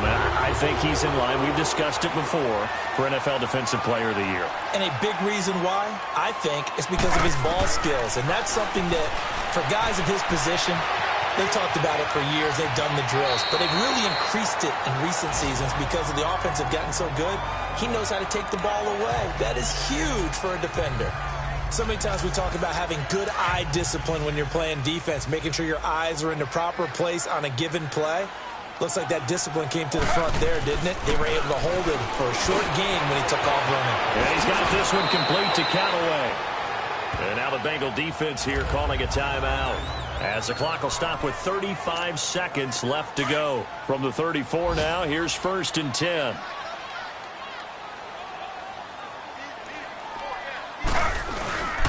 On first down, they'll run with Chubb. And not much running room. Down to the 32. 2 yards on the pickup there. It'll be 2nd and 8. Well, he's looking for some running room, and there wasn't a whole lot of it there on that play. I think he was lucky to get a couple of yards out of it because those defenders, they were rallying to the football pretty quickly.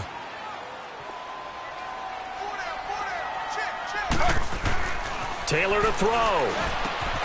Over the middle and into the hands of his receiver, Landry.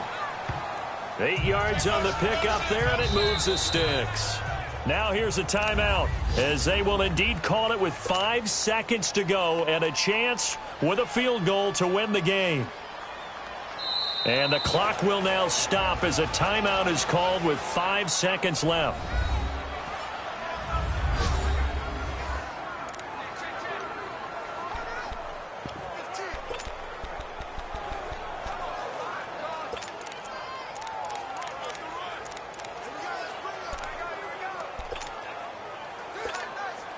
So this is certainly a tough test here in the early career of the rookie kicker. His first attempt of the afternoon, and it's for the win.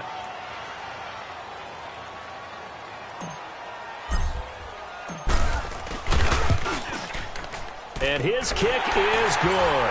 And it's celebration time on that sideline as they have taken the lead in the final seconds.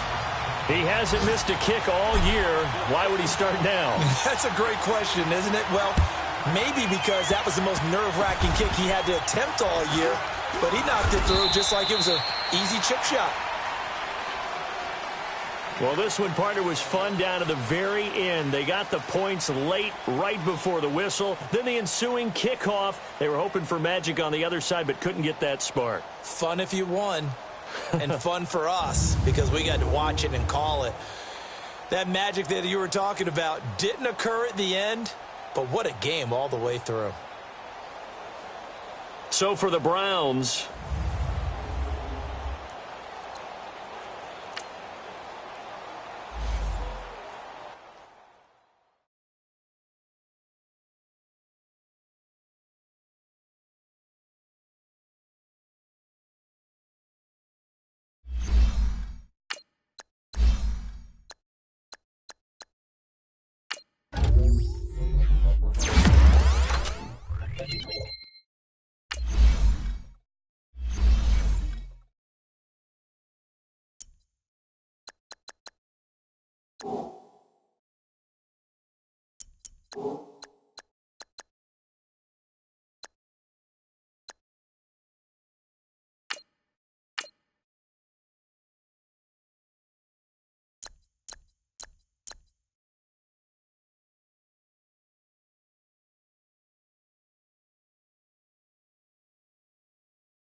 welcome in, everybody. It's the coach, and you're tuned in to Madden 19 on EA Sports.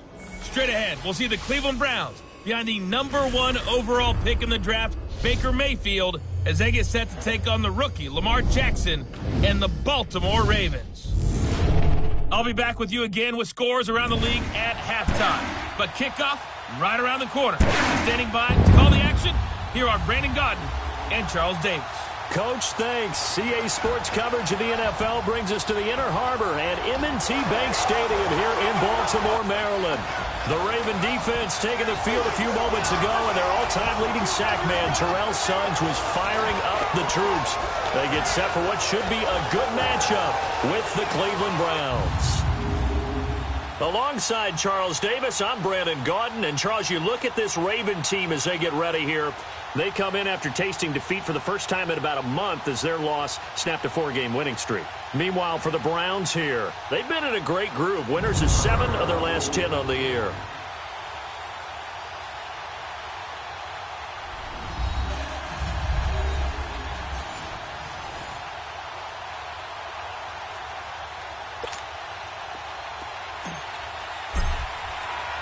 Here we go. The final week of the NFL season. Week 17 is underway. And they will not get a chance to return this one as it's through the end zone for a touchback. So now the Ravens getting ready for their first go on offense. Commanding the offense will be Lamar Jackson, the electric quarterback out of the University of Louisville. Would you say that last week's performance by him, workmanlike in terms of numbers? 1 touchdown, 1 pick, but obviously a loss. Yeah, and that's the bottom line for him. All he cares about is how do we find a way to win the game. Maybe he leans on a few other parts of the offense and hopefully springs a receiver or two free. Now let's go. Jackson. He's got his rookie tight end. It's Mark Andrews. First down yardage on the first play of the drive. Give him 14. I do believe we'll see a little bit more of this as this game progresses, because when you can have that type of a game in the middle of the defense, it hurts them in so many ways, because most teams like to be strong down the middle. And if you can sting them there, that'll open things up for you on the outside as well. That's where their big tight end, is so good, that middle third, the seam routes, the in routes. Yeah, you're right. Probably see more of that. Yeah, it takes a lot of courage and fortitude to go in the middle as well, and he's got it. Here we go now. Green, 39. On second down, Jackson. It's brought in here by Willie Snead. And he'll be corralled out across midfield down to the 45. His first catch there, good for 10 yards and a first down.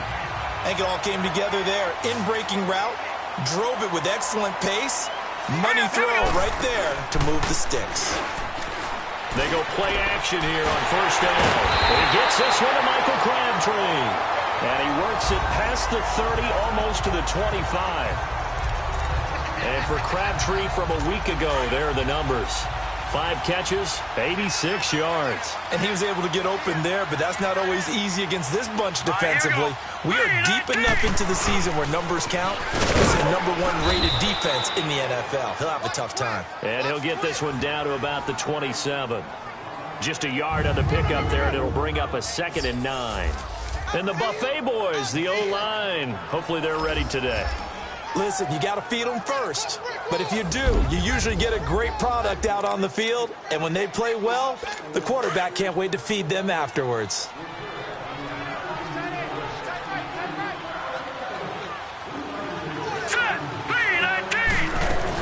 On second down, Montgomery. And not much of a hole there as he gets it down to about the 24-yard line.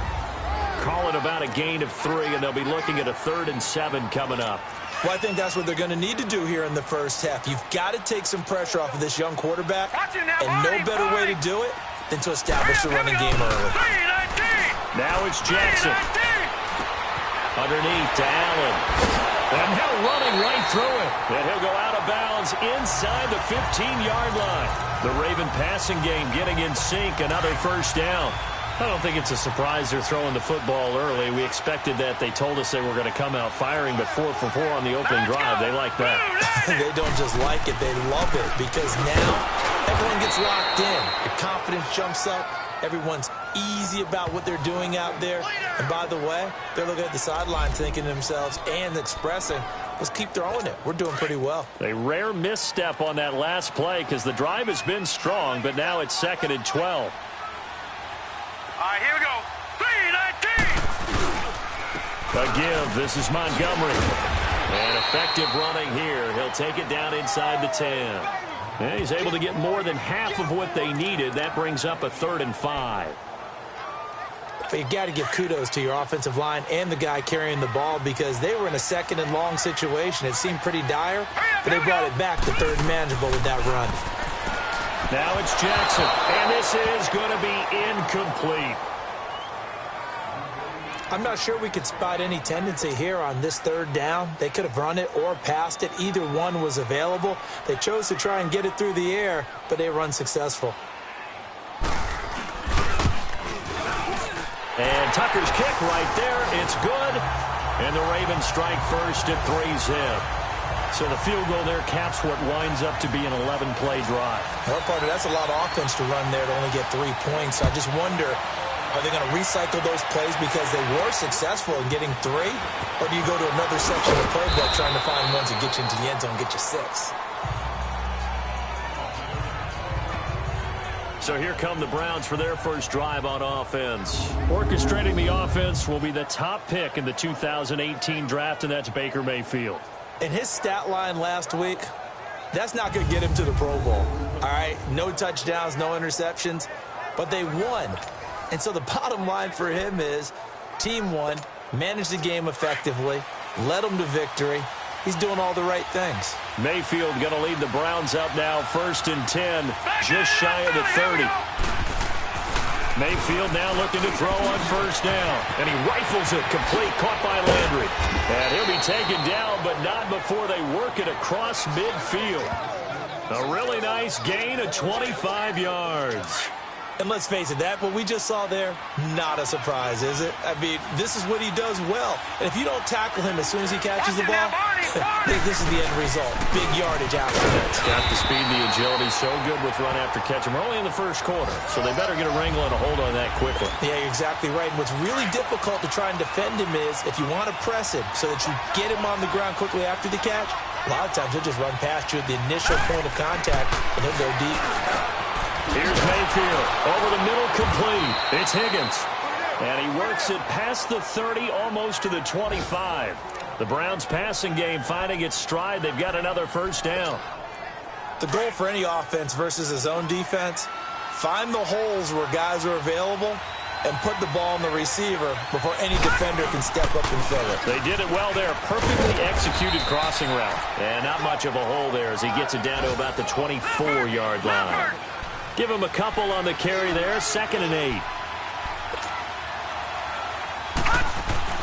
Mayfield now on 2nd down. That's taken in by Callaway. And he'll be brought down inside the 20 at the 19. That catch good for 5. It's 3rd down.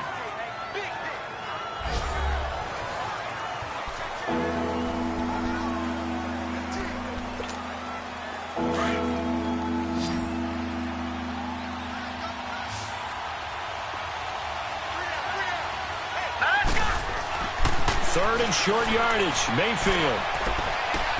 He's got an open man. He completes it to Callaway. Catch number 40 for him on the year. It's a 1st down. Pretty solid start for the rookie here on this first drive, Charles. Able to have some confidence, stepping back into the pocket, move around a little bit, find open receivers, and deliver. That just means his confidence is going to continue to grow because he's getting more and more comfortable with each completed pass. And did he get the feet down? No. They'll say he did not. It's incomplete. And they're on the move as they face a 2nd down here.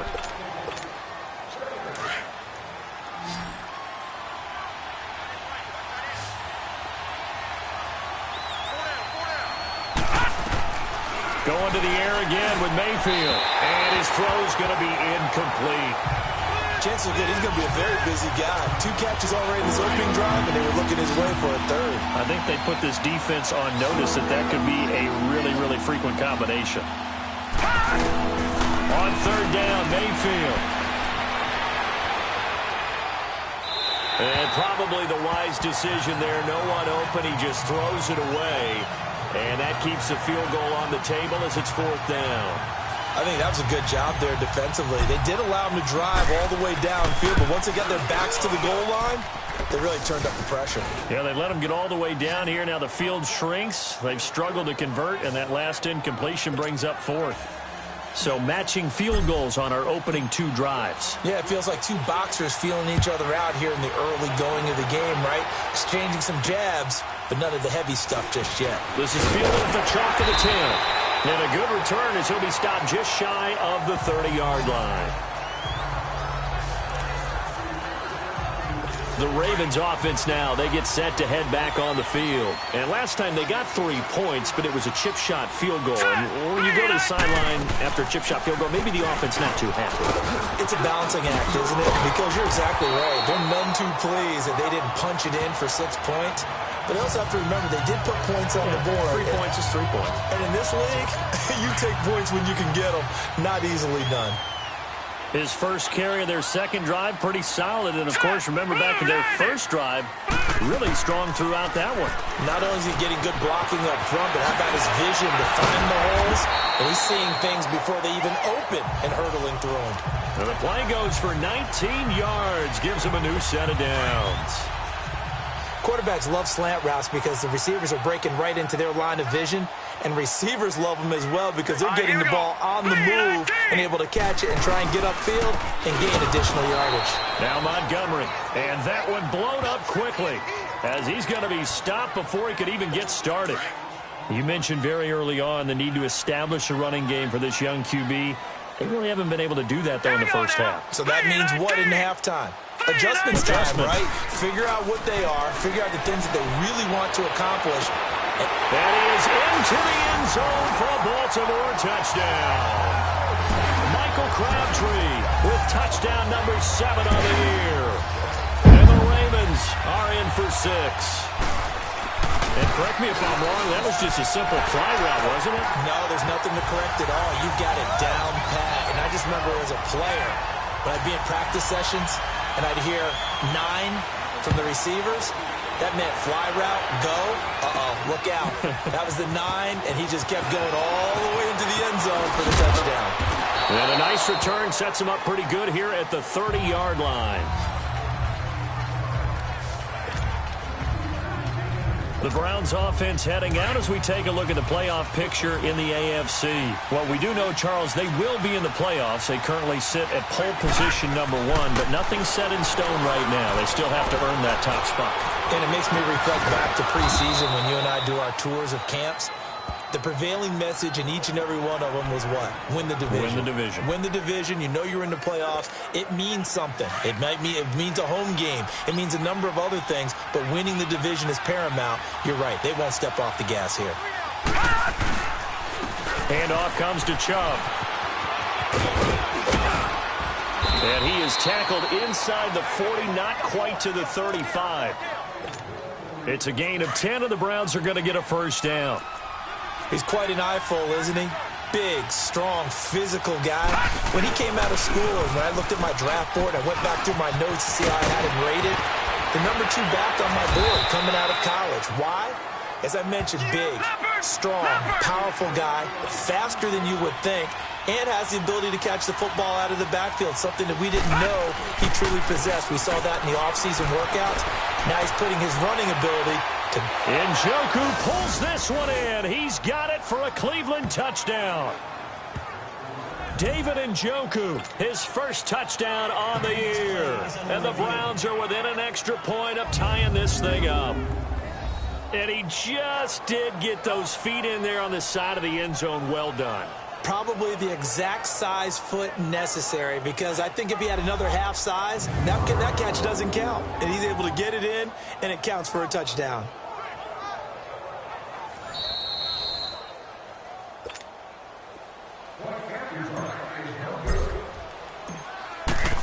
It took them an extra look, but they found out it is a touchdown indeed. The official says this one counts. So we're back to a 1-point game now as the kickoff comes. This is fielded at the chalk of the 10. And they're going to start this drive in pretty good shape as they get it up past the 30. Time to discuss Michael Crabtree.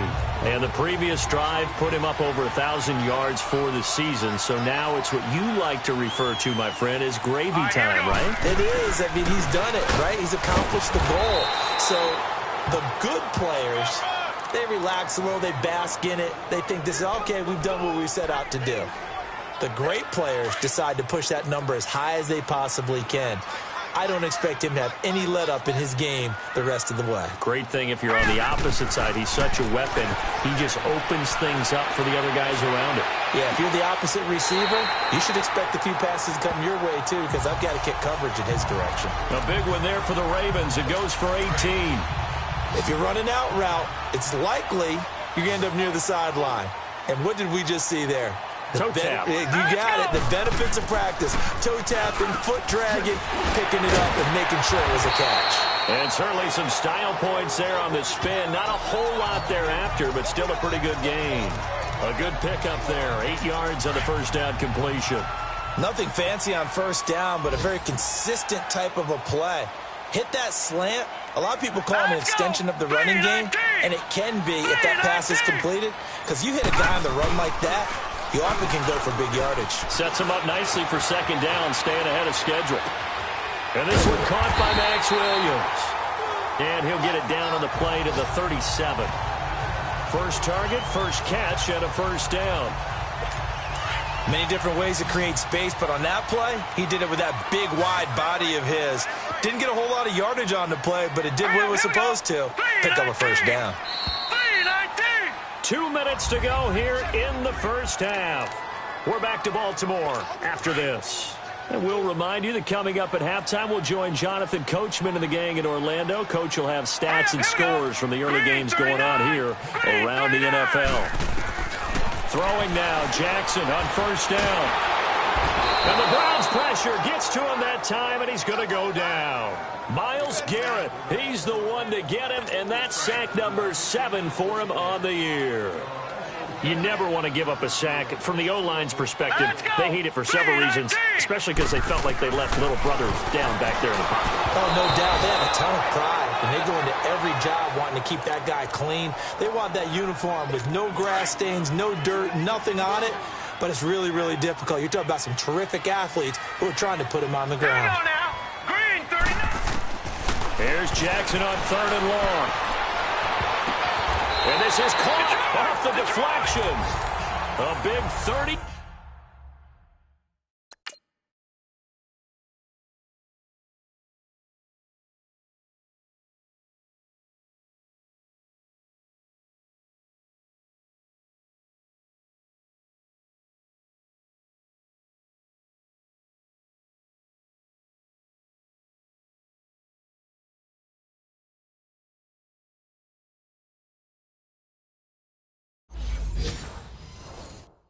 Yard play on 3rd.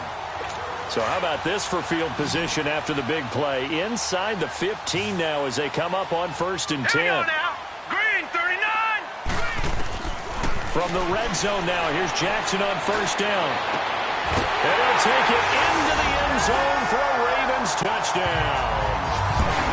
Michael Crabtree with his 2nd touchdown here in this first half. And the Ravens will add on to their lead. Now he's having a nice little first half here, partner. And it's a first half that leaves us anticipating what can still come. I mean, 2 touchdowns already here through the 2nd quarter. There could be plenty more before this game is over. And this will be a touchback as that sails over the end line.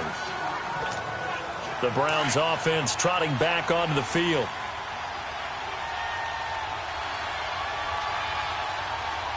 Here we go. Blue 90. Blue 90. Black 99 Philly. Here we go. Now a play fake here on 1st down. Out to his left. Going deep here for Landry. So they took a shot on 1st down but couldn't connect. Well, I guess we just discovered that someone is certainly not going to sit back and just take it in this game, huh? No, they were trying to get that touchdown back in one shot. One shot, trying to help out his defense and let the other team know they were coming after him. That is incomplete. He was trying to get it to his tight end, David Njoku. And now it's third down. Feels like they're getting caught in between here because they didn't completions on first and second down. Now you got to worry a little bit about the clock because you prefer not to give them another shot here in the first half. But if you don't pick up the first down, guess what? You're likely going to have to. Play fake. Mayfield. He's got his tight end in Njoku. 14 yards, and it's a Cleveland first down. Well, that tight end position, it just seems to continue to evolve every year in the NFL. Yeah, you're getting really terrific athletes. A lot of them maybe were wide receivers at one point. They continue to give you speed, great hands, and big bodies, which make them excellent targets for quarterbacks. Throwing on first down, but this one winds up to be incomplete. I know our vantage point might be a little bit better way up here, but that looked like an ill-advised throw to me. I didn't see anything open, and this play just didn't look right from the beginning. It did not. I thought he might get outside and just chuck it away. Dangerous pass, incomplete. On the catch, it's Duke Johnson. And he'll go down, but not before getting this inside the 30. An excellent pickup of 34 yards. Mayfield on first down. Dancing to his left. And he's going to lose a yard or two. Taken down behind the line. And before this second down play, we'll get a whistle, a signal, and a timeout, as they'll stop it with 25 seconds to go here in half number one. After the sack, here's 2nd and 11.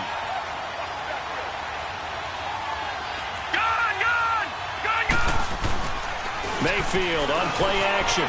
Rolling to his right. And boy, that one drops incomplete, but if he was hit a fraction sooner, it may have been a fumble. The linebacker, C.J. Mosley, there in coverage. Let's give some credit to the defensive guys on that play. Able to bat that one away. Sure looked like they were trying to hit the corner route. Mayfield to throw it. He's going to go up top for the end zone. And that's going to be caught for a Browns touchdown. Duke Johnson, as the first half is winding down. And the Browns move back within a couple of the lead. Yeah, touchdown. I love it. Now it's only a 2-point game. I know it's the first half, but you got to think. Go for 2. Tie it up. Go into the locker room. What are you doing? Come on. You're bold. You're bold. It's real easy to be bold sitting up here rather than right? down there and making that decision. We don't have to make those decisions. Either way, little time left on the clock here in the second quarter. We'll see how this all plays out. Then it's a pretty good return here as he'll get it up to the 29-yard line. 9 seconds to play. Likely the final snap of the first half as it's 1st and 10. They'll start on the ground with Montgomery. And he'll slip his way up across the 30 to the 32. So we've come upon halftime here in Week 17. As we'll send you down the coast now to Orlando. That's where we find Jonathan Coachman ready with our EA Sports Halftime Report. Coach. All right, Brandon, thank you as always. Welcome into our final regular season edition of our Halftime Report. Playoff lives hanging in the balance as we take you around the NFL one final time. We'll start with one of the toughest rivalries of this or any other week. Pittsburgh playing host to Cincinnati in the AFC North. And it's the Steelers who are out in front. A touchdown pass there for Ben Roethlisberger. From there, we head to Foxborough to check on the Patriots at home at Gillette Stadium. And it's the visiting Jets who have the lead in that one. Rashard Matthews. 2 touchdown catches on the afternoon. Lastly, let's get up to Buffalo to check on the Bills. And in that one, it's the visiting Dolphins who are out in front. The Dolphins trying to hold on and claim victory. In the game you're watching, we've seen a strong first half out of Lamar Jackson. He's thrown for close to 200 yards already, and that's helped propel his guys into the lead. As we send you back to Brandon Gaudin. All right, Coach, thank you, and we welcome everyone back for quarter number 3. The final 2 quarters of the NFL regular season are upon us as the second half of Week 17 is underway. This one taken just inside the 10. And nice work on the return as they'll start their drive just past the 30-yard line.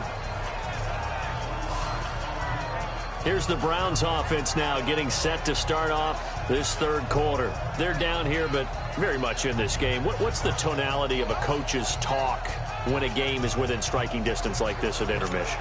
Typically, what they're doing is emphasizing the things that went well in the first half and wanting more of that. Sure, you've got to go over some of the errors and clean up some things because there's a reason you're down. But overall, I think they want to stay positive, stay up with this team. We're just starting the second half, and we've got the football. Let's go ahead and punch it in, and then we'll take it from there. See how that recipe works. And he'll be limited to a short gain up to about the 34-yard line.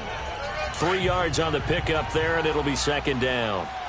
What's the old expression, 3 yards in a cloud of dust? In this case, it's dust-covered pellets. It's no longer that old grass that we used to play on, right, and chew it up. And he can't get rid of it. He's taken down. The Browns on third down. They've been good, 3 for 4 thus far. This is 3rd and 9.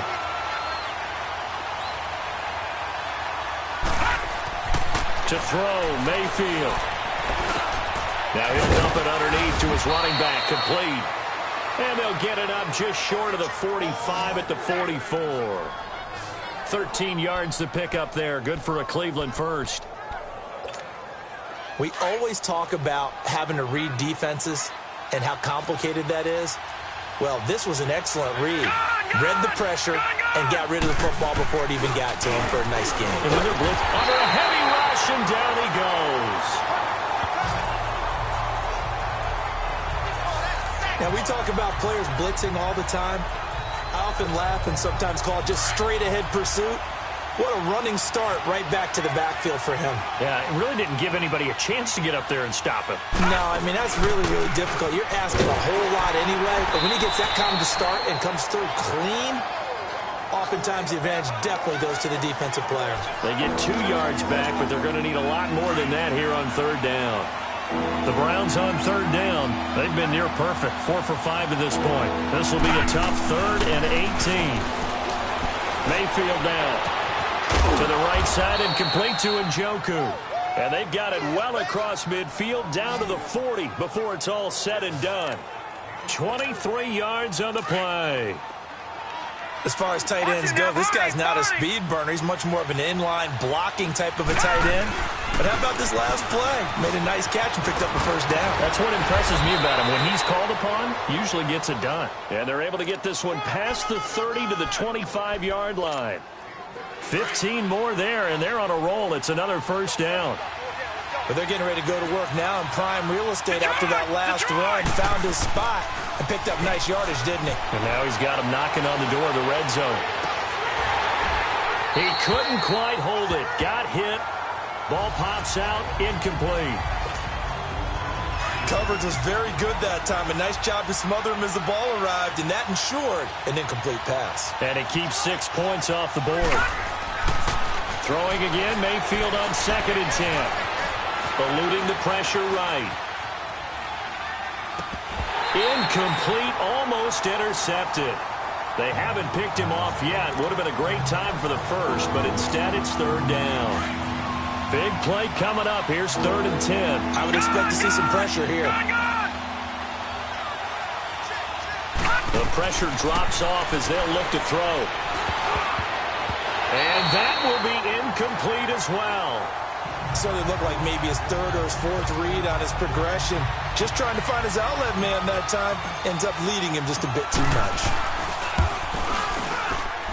And this is just outside the right upright. It's no good. And this score will stay right where it is. Jackson and the Ravens come up now 1st and 10 at about the 32. I tell you, it's not easy kicking field goals in the best of conditions. Yeah, and in a downpour like we're in right now, it makes it that much harder. And sure enough, they can't convert here. 2 yards on the carry there, and it'll be 2nd down. I do know from experience that when you slow down someone's running game, you're now doing the dictating on defense. And guess what? Now you're getting ready to tee off on their quarterback because they have to throw it all the time. But you still have to be alert for the draws and other plays of that nature to make sure you don't get hurt. They try to throw on 2nd down, but this one is incomplete. Well, the numbers have been good in the passing game, and certainly a big reason why they have the lead. But now here, 3rd quarter, maybe go to the run game a little more? Yeah, perhaps. I mean, after that incompletion, a little credit to the defense for shutting them down on that play. Maybe you try and run the football a little bit more in this spot. But they have to feel good about how they've been throwing it overall. And now the 3rd down throw incomplete as well. What's the old adage? Be quick, but don't hurry. Well, that went right out the window there. He was hurried, harassed. That ball had to be gotten rid of, otherwise he was going to get sacked. It'll be just an 18-yard punt, and the Browns will take over 1st and 10. Now the Browns offense, they get ready to head back onto the field. And I hate to point to that missed field goal from their last drive, but you look at the scoreboard, they would be in the lead if they had that 3. Well, no doubt those points or those missed points do loom large. But here they're getting a chance for a makeup, aren't they? Almost like my time in school where I was always begging my teachers for a makeup exam. Here's their opportunity now to put those points on the board. And every point becoming more vital here in the second half. And they'll get him down as he's inside the 40. That play going for 16 yards to start the drive. 1st down. Well, how many times do we say in this game that speed kills, and it does it in so many different ways? In this case, you got a back who's quick and shifty, can make moves, make people miss, but also gets to and through a hole before it can close down. That's some of the benefits of that speed, not just outrunning people in the secondary. That led to a really nice game. And a short gain there down to the 37-yard line. Marlon Humphrey with the tackle defensively. They go play action. Mayfield sliding out of the pocket. And with a flag down, he goes down. So they're able to sack him. Now the penalty looks like it could be holding. Let's find out. So they will take the sack instead of the penalty. And it takes another down off the series. But the biggest one of all, do you want to tell the guy who just got the sack that it no longer counts? No, not at all. 3rd and long for Mayfield. Steps away to his left. Got a man. It's Brashad Perriman. And he'll get this one down near the 20-yard line, just shy of the 20.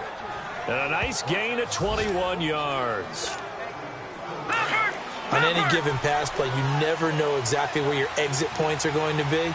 On this play, he was flushed to his left, still on the run, able to accurately throw the football for a nice 1st down. And he is met in his tracks behind the line of scrimmage. They'll wind up losing 3 yards here. And that'll make this a 2nd and 13. Mayfield off the play fake. Escaping the pressure right.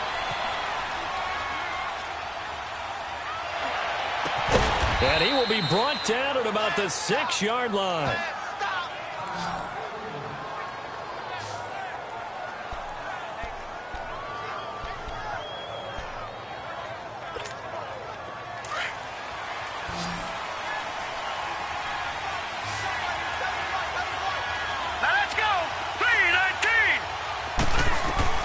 Working out of the gun, Mayfield.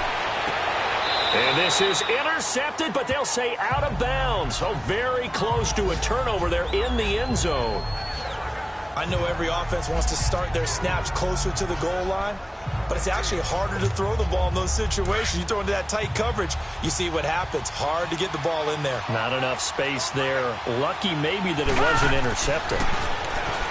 Throwing, Mayfield. And down he goes. Pressure gets him back at the 14. They missed a field goal on their last drive. Here they need something to even get into field goal range on 3rd down. Mayfield being chased out left. And he's got it. And he is into the end zone. Touchdown, Cleveland.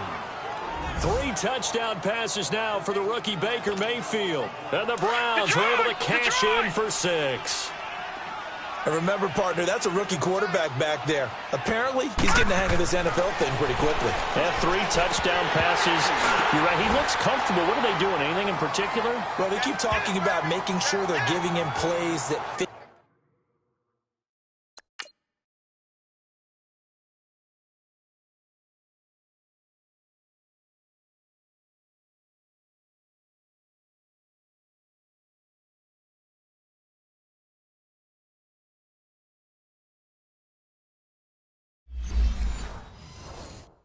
His talents and also maybe shrinking the playbook a little bit. They did tell us that. Bottom line, he's really good. The kickoff unit is out on the field, and they will send this one away. And this will not be returnable. It's out of the back of the end zone for a touchback. The Ravens offense now, they get ready to head back on the field. And a tight game after punting last time. See if they can get something going on this drive. Here we go. As they head to the field now, with the game this close, you got to feel there's a sense of urgency for them going on offense right now. But they have to do it without letting panic creep in and affect their play.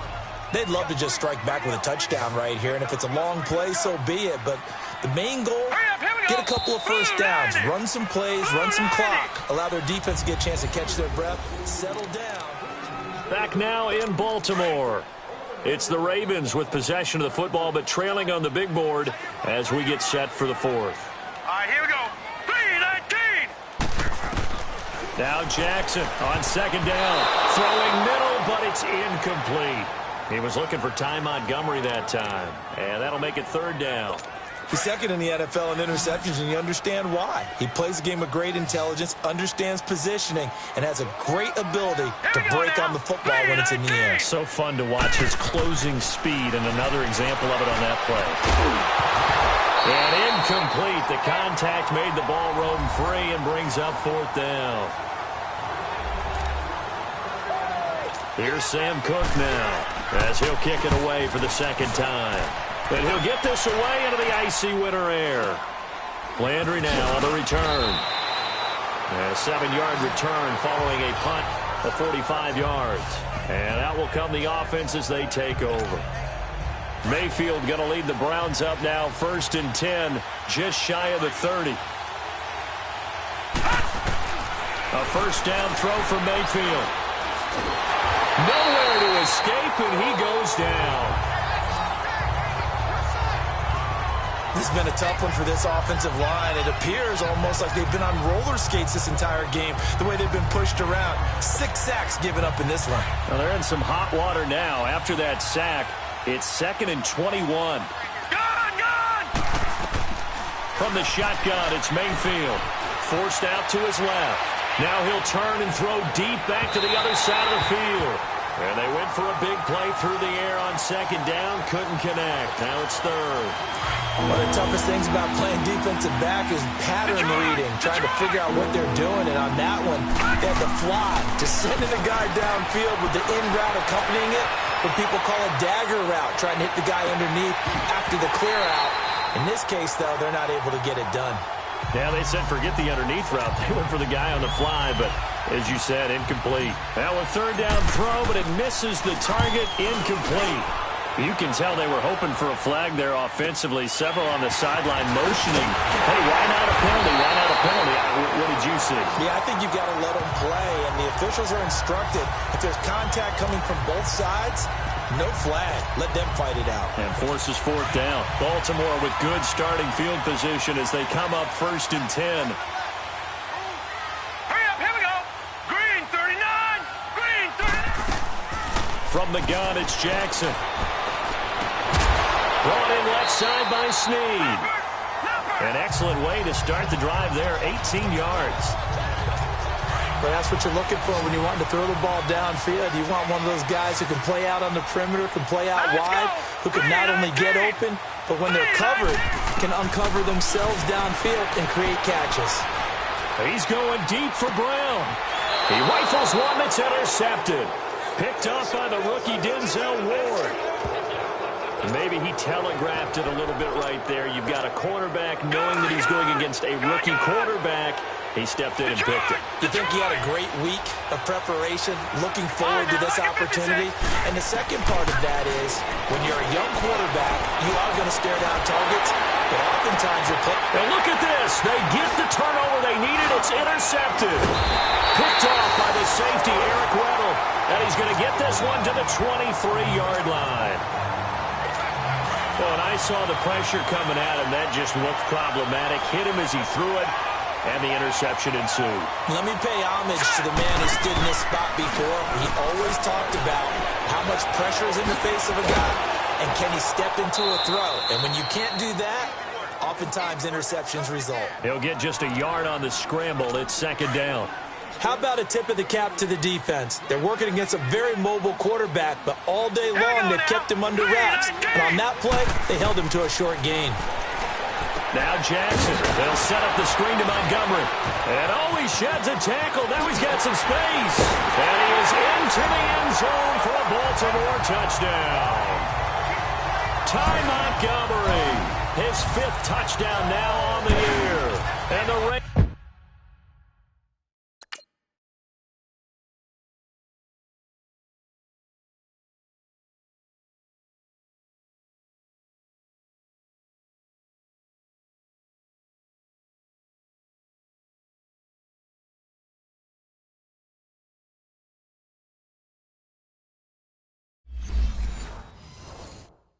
Ravens are an extra point away from tying the football game.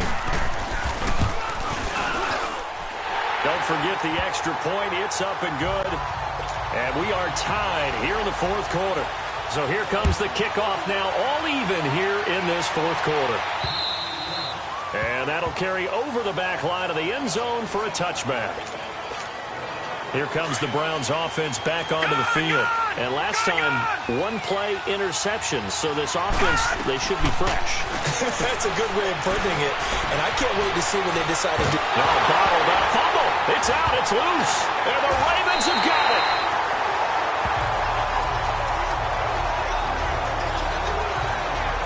Well, so much for the 4-minute offense. They were trying to reduce the clock, get in position to win the game, and leave no time for them to come back and catch them.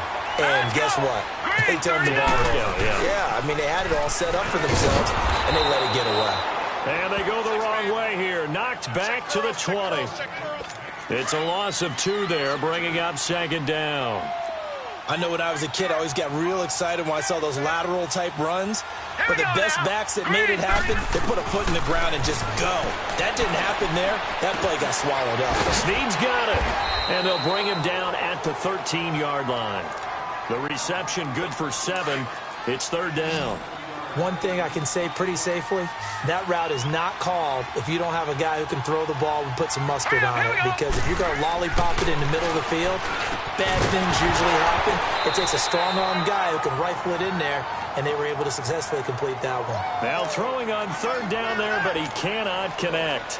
Once you get into the red zone and the safeties have less ground to cover, you'd better be quick with your delivery. Not much space to get a ball in there. Yeah, when that field shrinks with those safeties, it's almost like there's a couple extra defenders out there, right? It certainly is. They end up taking up extra space just because there's not enough space for receivers to run through. So the drive here ends with a field goal. It does give them the lead, but this one's still certainly a long ways from over. It definitely puts a lot of pressure on your defense to hold the lead, right? They're happy to have it and happy to be out there trying to do so.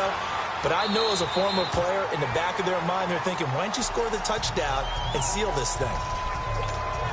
Out comes the Ravens defense now as they get ready for the next possession. Coming off that fumble recovery last time, so maybe they come out here with bigger eyes, a little bit more excitement. No doubt about it, and I would hate to be a guy in the NFL nowadays that has the football in his hands. Because in the old days, you just worried about getting tackled. He's got a man, complete. And they got it well across midfield down to the 40 before it's all said and done. And that one results in 35 yards.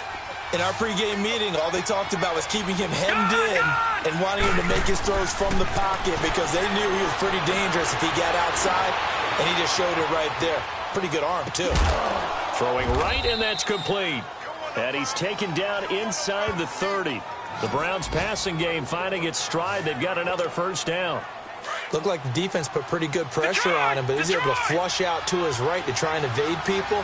On the run, had to get on his horse. Still accurately throws a nice pass for a 1st down. On 1st and 10, Mayfield. And this is caught. Touchdown, Cleveland.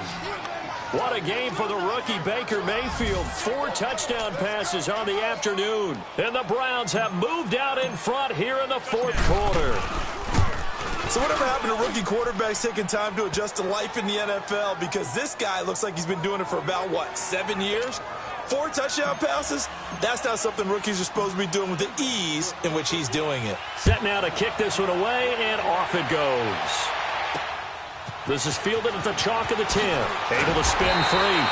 And he'll take this one near the 25, call it the 26-yard line.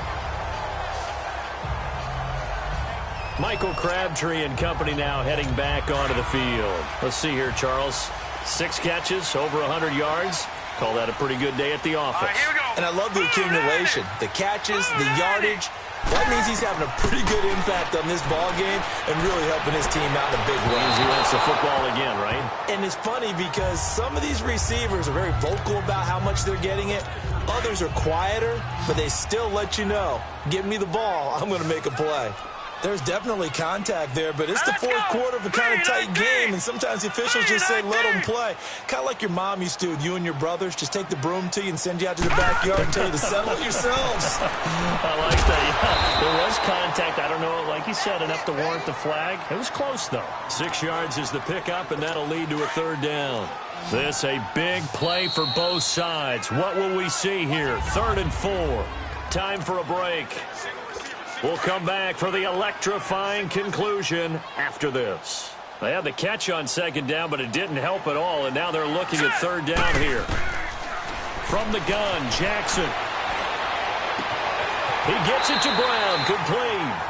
And he'll take this to the other side of midfield before going out of bounds. It's a gain of 20 and picking up the 1st. That's what they need right now. Get the 1st down, get out of bounds, stop the clock. Just playing smart football, understanding the situation, making the plays necessary, and making sure that clock stops at every opportunity. And, a crusher there as it's intercepted. Picked off at the 30. And his guys will take over at the 30-yard line. That's now his 2nd interception in as many weeks from his linebacker position. And think about all the different techniques he has to employ in a passing situation. Is he spot dropping because it's zone? Is he picking up man-to-man? He's having to run with a running back or a tight end. In any event, great eyes, head on a swivel, and excellent hands. Yeah, versatility and showing those hands. Now he's going to go deep down the left, and this will be caught at the 30. And now look at this. Big gain, but a fumble.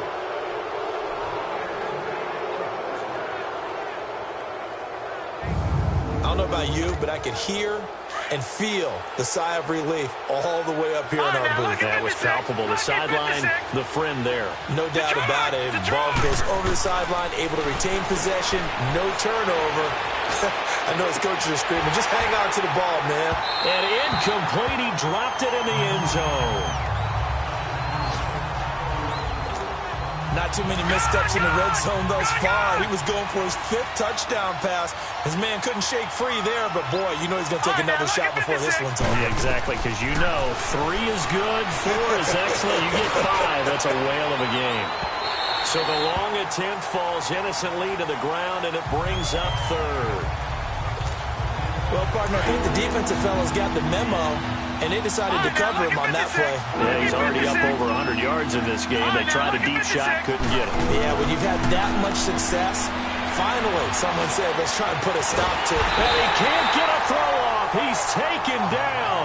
What a huge play at this point in the game.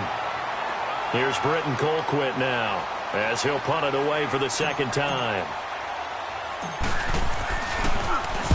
Oh, it's a wobbler here. And a nice job here to down this one right on the 5-yard line.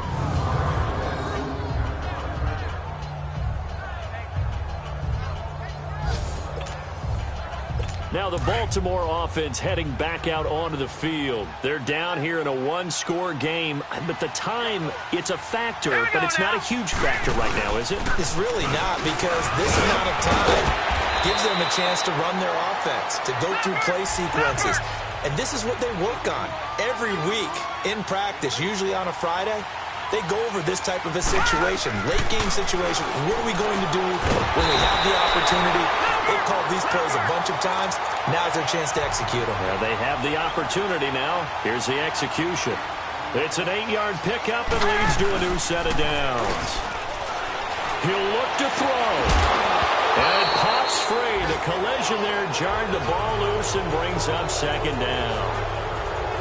2-minute drills, they're tough enough, pressure-packed enough, and these elements makes it significantly tougher. And you don't have the margin where you can say, okay, I can allow for certain things and maybe change up a little bit. Because it's a 2-minute situation, you've got to try and make the same plays you would make if the elements didn't exist. From the 21, it's 2nd and 10. Hurry up, here we go. Back to throw. Looking left side, Andrews with it complete. And now prior to this 3rd and 1, we're going to get a timeout here as they stop it here with just under 40 seconds to go in the game. The Ravens on 3rd down, 3 for 7 so far in this game. They need just a yard here. It's 3rd and 1. Let's go. Green 39. Green 30. They'll look to throw. It finds Crabtree for the completion.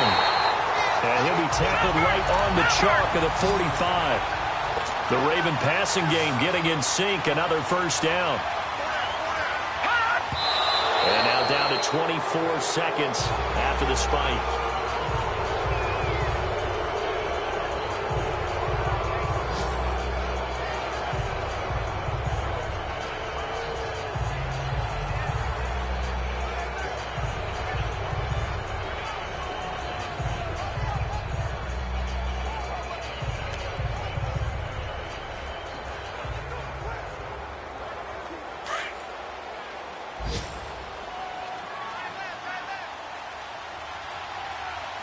All right, here we go. Boom, landed. He's back to throw. It's complete to Brown, right side. And now before this 1st down play, we're going to get a timeout here, as they'll stop it with 17 seconds to go in the game.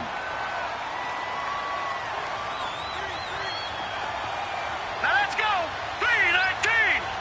3:19. Back to throw. He's going to let it fly. And he's got it. It's caught for a touchdown. The lead here in the final seconds. So for those of little faith, guess what?